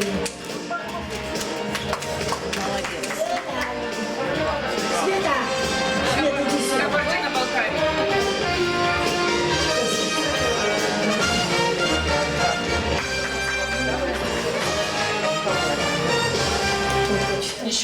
Еще одна у нас организация, это Центр «Добрые руки». И называется премия «Добрые руки». От лица детей-сирот и воспитанников детских домов Республики Дагестан хотим выразить глубокую благодарность за ваше неустанное служение детям, нуждающимся в помощи и поддержке. Кцоева Жанна Николаевна. Благодарим вас за ваше чуткое сердце и готовность помогать тем, кто в этом особенно нуждается. Ваше внимание и забота навсегда останутся в наших сердцах. С уважением и благодарностью дети-сироты и воспитанники детских домов Республики Дагестан.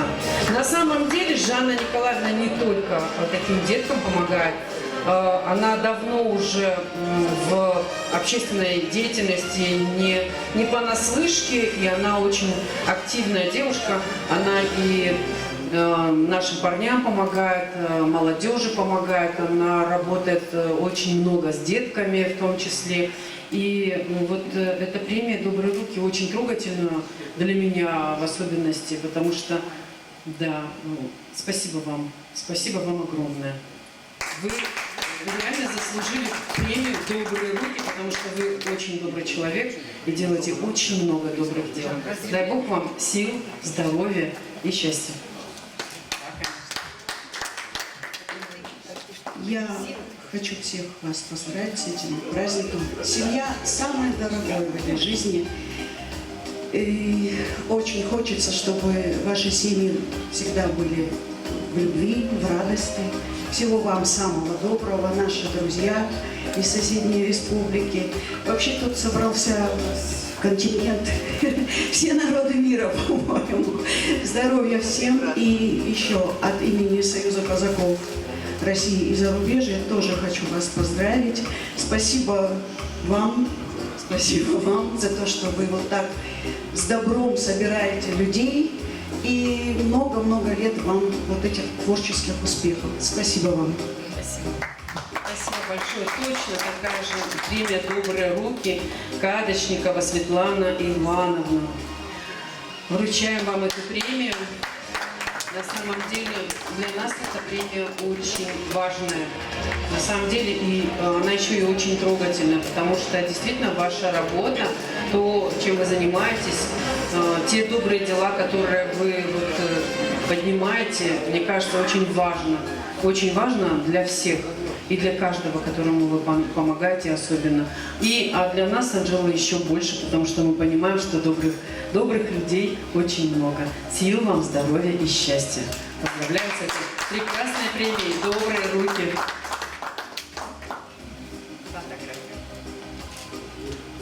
Спасибо большое.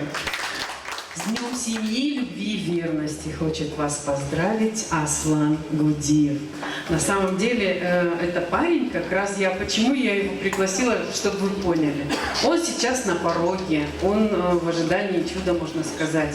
Его сердце абсолютно свободно. Я хотела бы, чтобы он вот просто посмотрел на вас, впечатлился и нашел ту самую, именно ту самую, которая ему, как говорится, послана Богом. Аслан. Татьяна Савельевна, спасибо вам большое. Всех с праздником, дорогие друзья. Любви, мира и добра.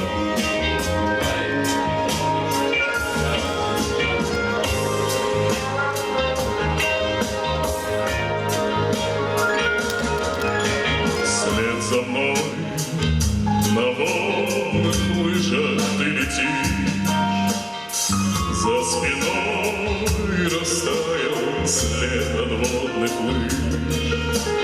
Ты услышишь музыку, услышь, как от волшебного смычка такая музыка. Уведу тебя дома, уведу всех знакомых на виду, уведу на радость и беду, одной натянутой струной связаны мы с тобой. Ты сквозь года летишь со мной, как будто ангел загорелый за спиной. Верни мне музыку, без музыки тоска. Мы расстались, но осталась наша музыка. Ты сквозь года летишь со мной, как будто ангел загорелый за спиной.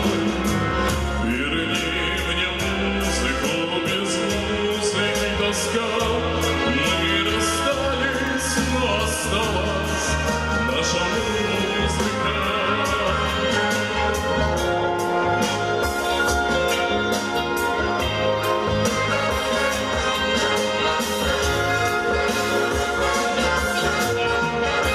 Никогда не возвращусь я, никогда не запоет уже вода. Без следа все смыло, без следа. Ложь не нужна ей, грош цена, струна оборвана. Ты сквозь года летишь со мной, как будто ангел загорелый за спиной. Верни мне музыку, без музыки тоска. Мы расстались, но осталась наша музыка. Ты сквозь года летишь со мной, как будто ангел загорелый за спиной. Верни мне музыку, без музыки тоска. Мы расстались, но осталась наша музыка.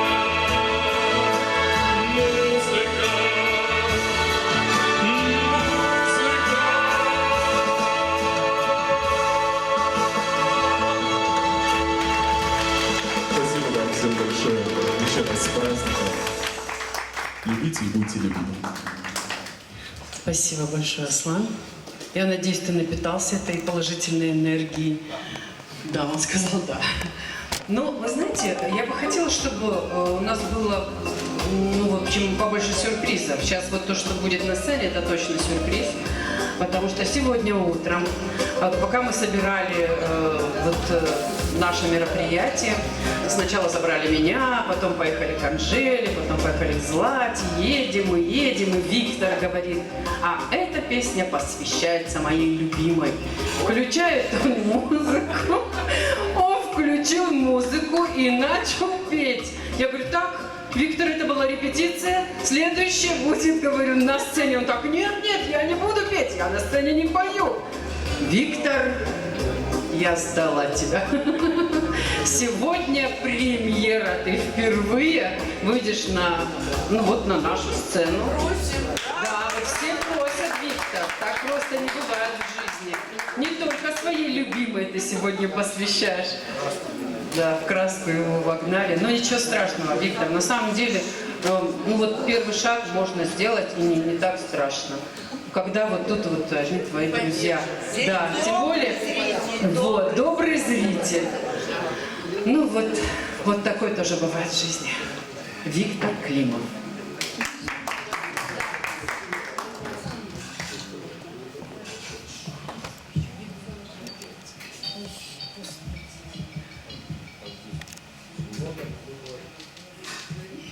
Не нашли, что ли?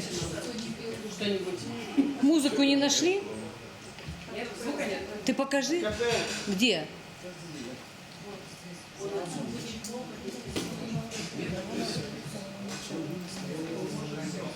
Она на рабочем столе была. Как она называется?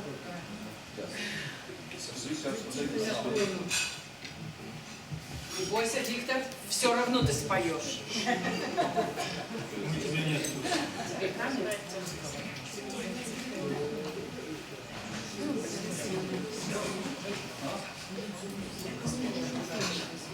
Где наша Стелла? Виктор?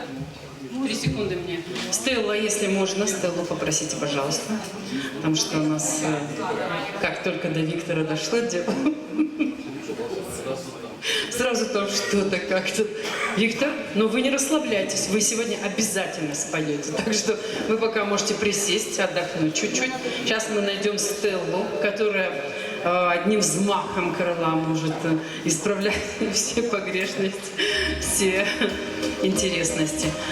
Ну что, друзья, Стелла, пожалуйста, помогите нам. У нас что-то там пропал звук. И даже с экрана пропал звук, и даже с каким-то образом, не знаю, каким.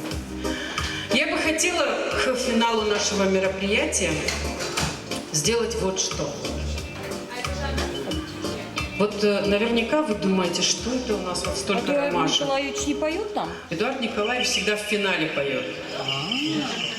Я его не могу в начале концерта ставить, и в середине тоже. Потому что народных артистов надо слушать в финале. Наверняка каждый из вас думает, что это за ромашки, а ромашка это символ нашего праздника. Символ, прекрасный символ праздника, ромашка, вот такой вот цветок, который радостно смотрит на тебя желтым солнышком. И я бы хотела, чтобы наша молодежь, которая сейчас за кулисами, вышла сюда на сцену, пожалуйста. Аслан, ты тоже, Георг, ты тоже. Хорошо. Я очень прошу, чтобы молодежь вся, Марина тоже, вы тоже. Вы замужем, Стелла? Великолепно, выходите сюда. Значит, у вас все еще впереди. Вы знаете, когда мы готовились, у Анжелы всегда бывают такие какие-то сюрпризы необычные. Она очень всегда старается что-то чем-то удивить. Пожалуйста, выходите, я вам сейчас объясню, зачем вы здесь. И Анжела говорит: Фатимочка, в общем, хочу тебе раскрыть одну тайну. Батюшка благословил, и благословил он вот на что. Мы проводим большой проект, концертную программу «Держите, помогите мне чуть-чуть». И там есть один особенный подарок. Сердца воедино, если мы вместе. вот такой прекрасный, роскошный подарок. Спасибо, батюшка, вам за все. Особенно за такую, ну, как это сказать, я всегда чувствую, что вы рядом со мной, и вы всегда меня оберегаете. Если даже я с вами не общаюсь, но я точно знаю, что через Анжелу вы мне посылаете много добра и молите Бога о нас. Спасибо вам большое. И вот эти прекрасные подарки придумал для нас, для всех батюшка. Это Петр и Феврония. Все вы знаете эту уникальную историю, да, любовь, которую они пронесли, и столько доброго сделали всем. Спасибо вам большое. Вот здесь мы решили, Казбек Соломонович сказал, ну будет неправильно, если они не отметят этот день, и положил бутылку шампанского. Дальше нам еще положили коробку конфет, и мы решили еще подарить вот такие прекрасные ромашки. Почему я хочу, чтобы это сделала молодежь? Вот возьмите, пожалуйста, сейчас вот здесь вот я вам дарю. Ой, держите вот так. Так, держите вот так. Потом еще подойдете вот так с краю, в каждой семье. Я хочу, чтобы это вы сделали вы. Почему вы? Потому что, чтобы вы тоже создали семьи, чтобы вы тоже получили вот эту энергию любви, внимания, взаимопонимания, взаимоуважения от таких потрясающих мужчин и женщин, которые пронесли эту любовь. Я очень хочу, чтобы вот, Анжела, вот уже прям с краю вы начали. Вот семья Климовых, семья Корсановых, пожалуйста. Семья вот так, Моторовых. Так, теперь подходим еще.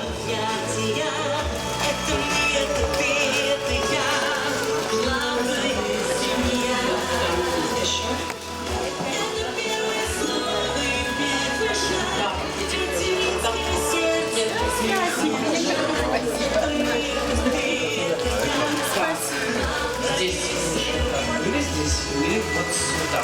Пожалуйста,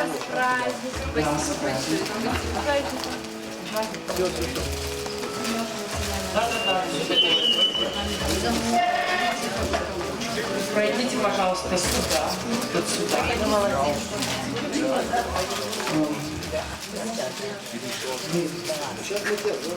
праздника, пожалуйста.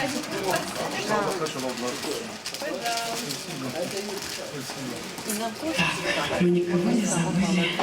У нас еще есть так, девушки. Вот еще у нас девушки. Ну, лучше мужчина пусть дарит девушку. Так, еще одна девушка. Спасибо огромное. Вот то, что мы сейчас сделали, кому-то кажется, что это просто мы вручили букет. Нет, это мы обменялись энергией на самом деле. Обменялись благословением. Вы живете долго в своей семье, кто-то 60 лет, кто-то 66, кто-то 50. Кто-то воспитывает много детей. Вот я очень хочу, чтобы мы сегодня обменялись этой энергией. И у кого там пока нет детей, пусть будет. У кого их там 1-2, пусть будет 6, пусть будет 7, 8. Вот самое главное – любовь, самое главное – взаимопонимание, самое главное – это мир. Ну что, мы готовы к этой прекрасной песне? Да, просим, Виктор, пожалуйста. Вы думали, что вы избежите? Нет, такого не бывает.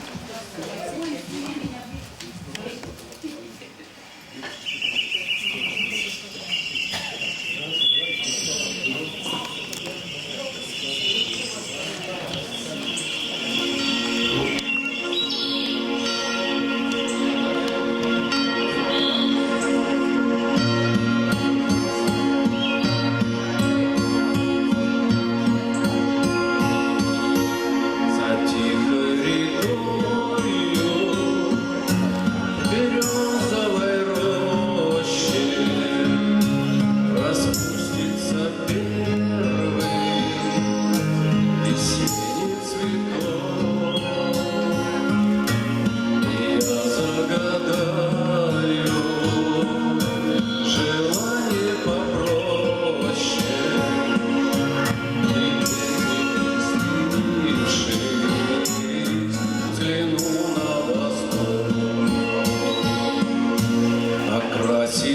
небо багряной зарею,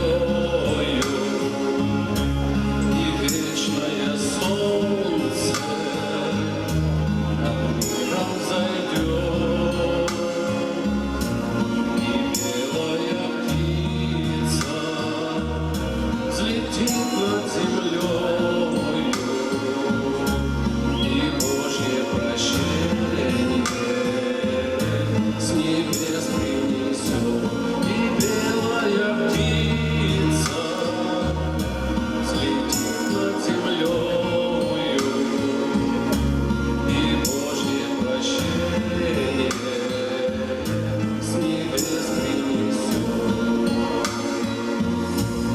Что-то большое откроется сердцу, такое, что жизнью не объять, и станет спокойно и сладко, как в детстве, когда обнимала меня моя, и станет спокойно и сладко, как в детстве, когда обнимала меня моя мать. Молитва святая слезами прольется, Христовой любовью исполнится грудь, и в это мгновение душа прикоснется к великой вселенной по имени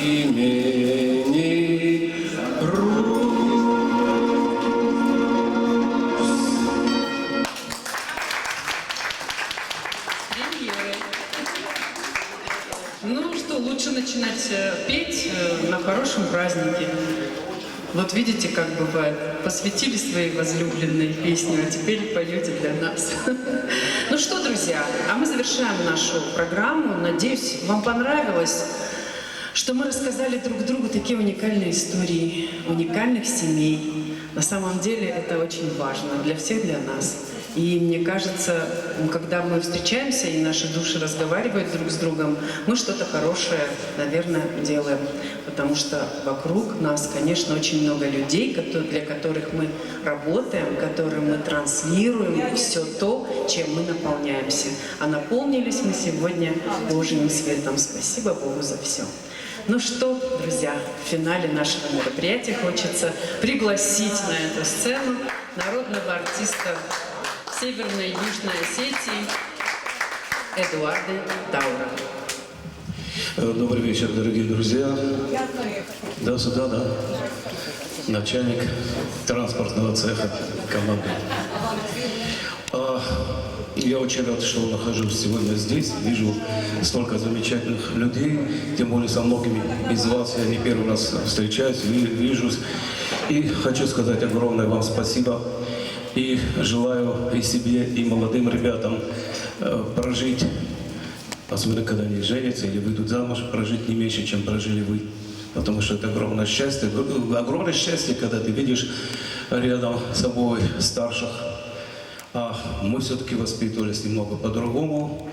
И для нас понятие «старший», для нас это абсолютно, как говорится, в генетике сохранилось. Я рад, что у нас гости из разных частей нашего Кавказа, но я хочу сказать огромное спасибо молодым ребятам, потому что я убежден, что вот когда видишь не просто красивых, но талантливых ребят, и то, как они поют, так, как они работают, тем более я не первый раз их вижу выступления, Георгий Домбадархау.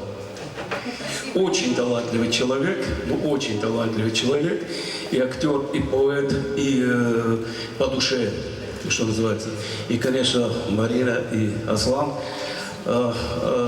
Аслан спел песню Муслима Магомаева. 31 марта у меня был большой сольный концерт, посвященный Магомаеву. Я всегда его любил. Долго шел к этому. И когда услышал, как Аслан спел Магомаева, я сказал, значит, надо эстафетную палочку принимать. И я спою вам 2 песни из Муслима Магомаева. Кстати говоря, когда я готовился к программе Муслима Магомаева, он ведь действительно вот странная история, когда Кавказ своеобразный половинный котел. Я много слушал Магомаева, много информации набирался. И как-то Махмуд Эсамбаев сказал Муслиму: «Муслим, ты же чеченец». А он сказал: «Нет, я азербайджанец». И он очень обиделся, но понимаете, в чем дело? При этом я цитирую Муслима Магомаева. Когда-то его деда пацаном забрал Шамиль. И он попал не было тогда Азербайджана, он попал в ту часть Российской империи, Бакинская губерния и Елизаветинская губерния. А его отец стал основоположником азербайджанской профессиональной музыки, потому что вот человек вырос в этой среде, в национальной азербайджанской среде. И он всегда говорил, что я пропитался культурой Азербайджана. При этом мама его была адыгейка из Майкопа. То есть понимаете, насколько все переплетается, насколько в этой жизни все. А композитор, с которым он практически создал все свои лучшие шедевры, был был армянин Арно Бабаджанян. И для меня вот само это говорит о том, что на этом маленьком пятачке, я говорю так, если у тебя есть дети, если у тебя есть внуки, мне не нужна слеза ребенка любой национальности. Потому что там, где проливаются слезы детей, потом могут проливаться и кровь. Пускай наши дети радуются жизни, пускай мы каждый раз, когда видим друг друга, можем абсолютно искренне говорить: добрый день, здравствуйте, будьте счастливы, будьте счастливы. Поехали.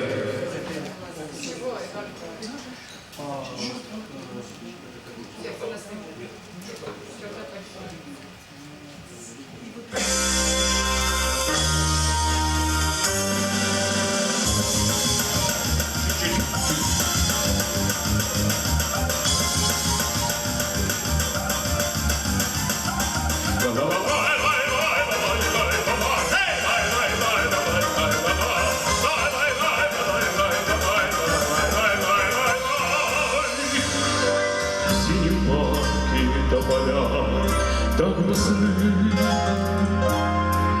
любы просят подождать до весны. Как в одном в селке молча лежат, как пилотки задремавших солдат. Но ты помнишь, как тогда о весне на чертовом крутились колесе, колесе, колесе.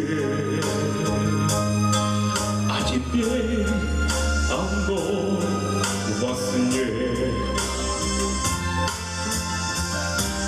Но я лечу с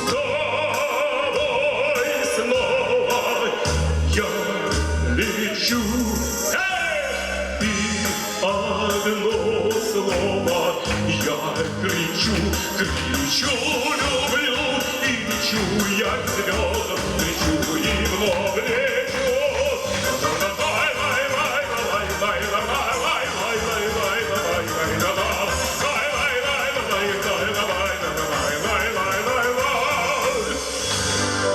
В зимнем парке так бело, так бело,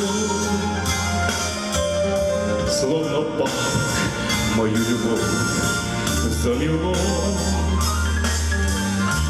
Здесь столом, грустя в снегу, весь увяз. Танцплощадки под снежком снизовались, и как будто позабыл я про все. Только черт заводит вновь колесо, колесо, колесо, и летит твое лицо.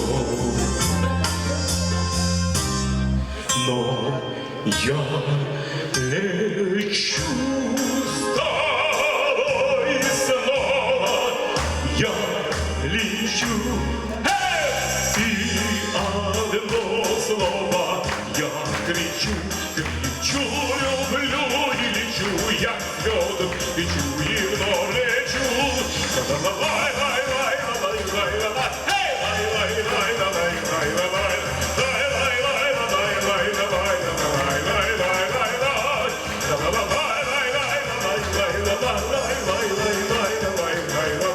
Лечу, люблю и лечу, я лед лечу и вновь лечу.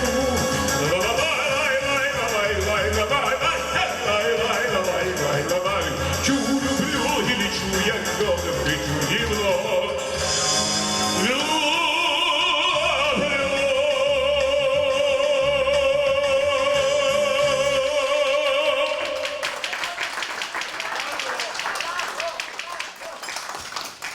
песня, которую я тоже очень люблю. Фу. Сердце на снегу. Потрясающая красивая песня. Так, поехали.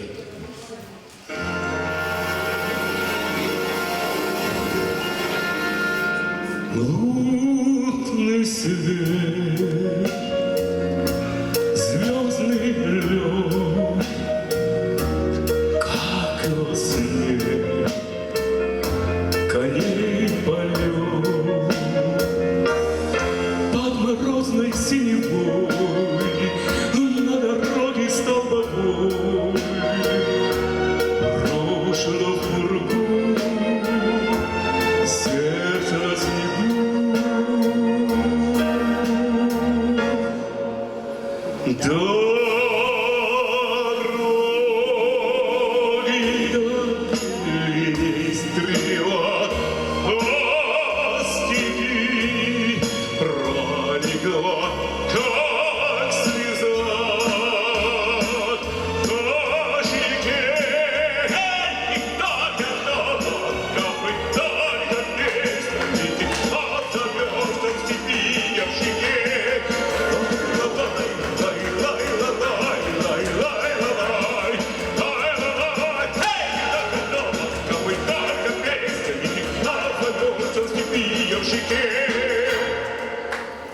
То коляда, то маня, сквозь года зовет меня. Это ясное до дна русской песни глубина, нежность и мечта, сердце чистота.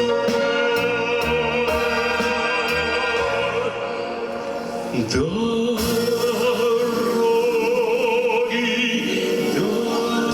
дальней стрела, по степи пролегла, как слеза по щеке. И только песня летит от замерзшей степи в щеке.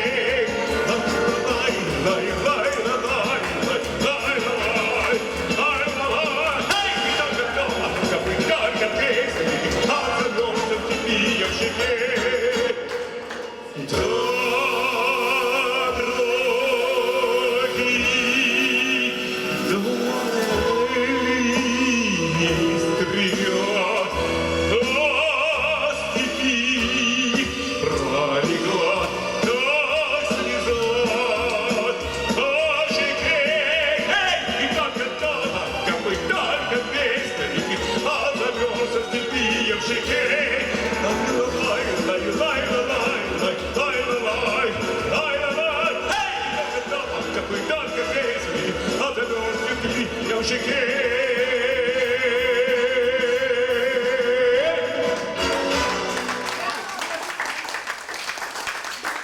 Спасибо. Это было потрясающе. Дай бог, чтобы все артисты вот в таком юном возрасте так хорошо выглядели. Спасибо. Спасибо, Эдуард Николаевич. На самом деле для нас это мастер-класс.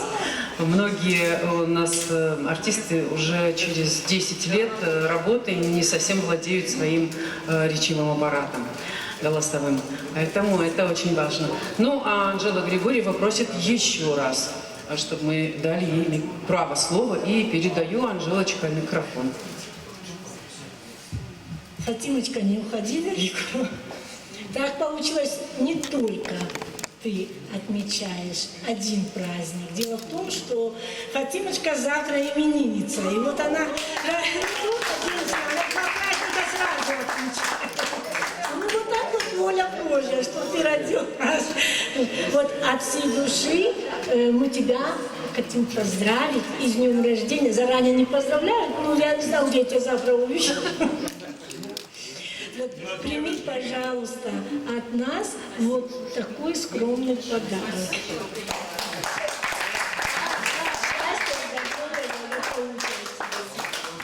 Спасибо. На самом деле, многие боятся, когда их заранее поздравляют. Вы не представляете, 1 января меня уже поздравили с днем рождения, и каждый день поздравляют. Ну, у нас какая-то такая странная традиция появилась. Один раз нам кто-то сказал, что день рождения нужно отмечать 12 дней. Я отмечала 12 дней, потом 2 месяца, потом 3 месяца, потом полгода. В прошлом году целый год. Ну, и мне бывает приятно, когда мне друзья звонят 1 января и говорят: «С днем рождения тебя, Фатимочка». И вот это неплохая традиция, заранее получать подарки. Спасибо огромное, огромное всем спасибо, друзья. Но из зрительного зала только что было послание. Аслан, не уходи, пожалуйста. Оказывается, они тебя где-то увидели на каком-то концерте и стали твоими поклонницами. А вот так вот, когда ты артист, ты должен отвечать за все свои поступки. Пожалуйста, одну песню исполни для наших девушек, которые тебя, оказывается, любят. Так что давай, Аслан, не посрами меня. Да, конечно, только у меня есть небольшая просьба. Я хочу спеть эту песню с нашим уважаемым старшим. Эдуард, пожалуйста. Можно, пожалуйста, на фоне баннера? Включить, пожалуйста. Фатима, я люблю тебя еще больше. Тем более, что сегодня у моего сына день рождения. И все, спасибо.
Эдуард Дала. Если можно, я тоже без просьб сам еще что-нибудь спою. Фатима Оксановна. Я когда зашел и сказал: Фатима, давай я сольный концерт спою.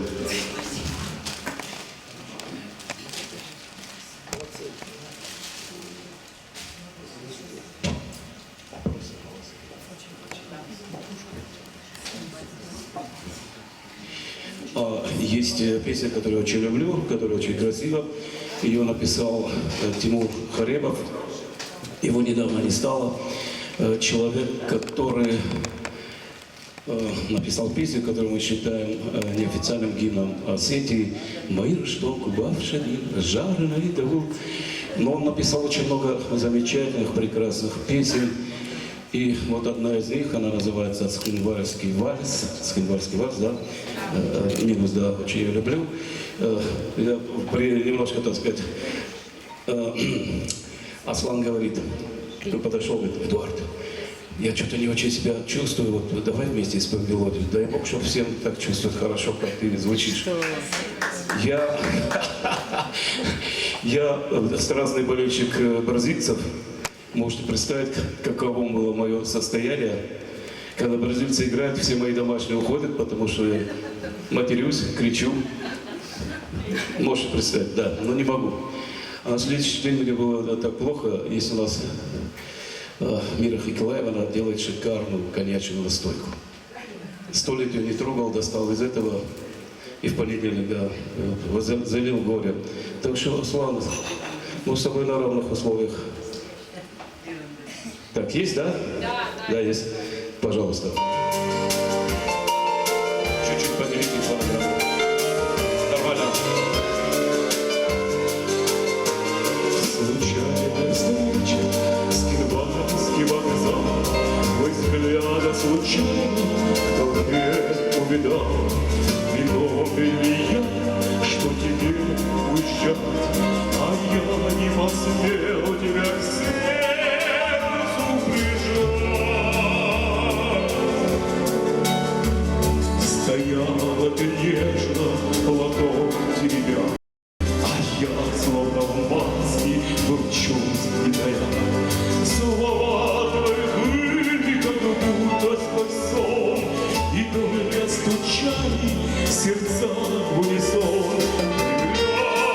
Грани Христос.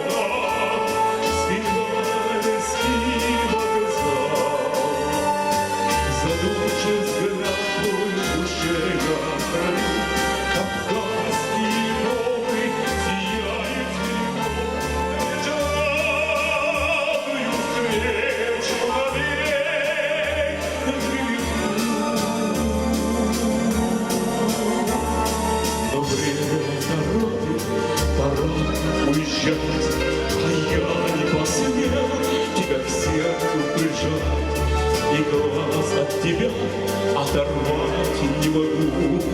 Минуты такой я желаю врагу. Свидетелька встречи любимых цветла. Ах, как нам с тобою пройти перевал. Я с первой любовью встречаю под шум канонады и шелест грез.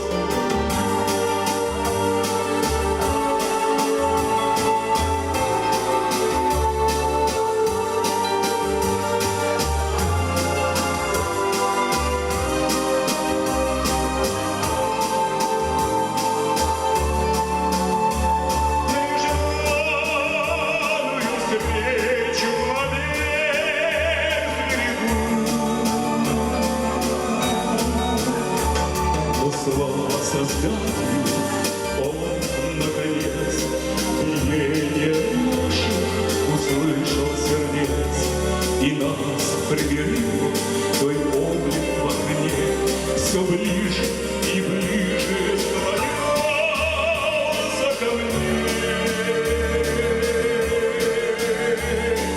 И вот и спустилась навека моя, рванулись навстречу и я, и земля.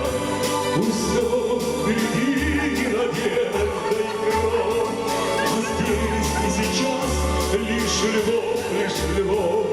Земля и скала, Скинвальский вокзал.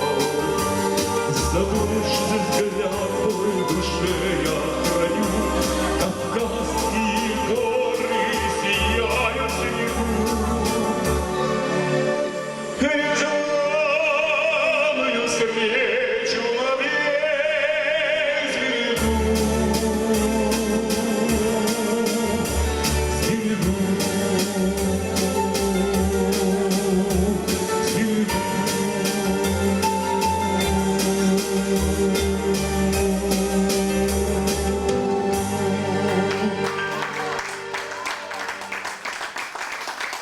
Спасибо.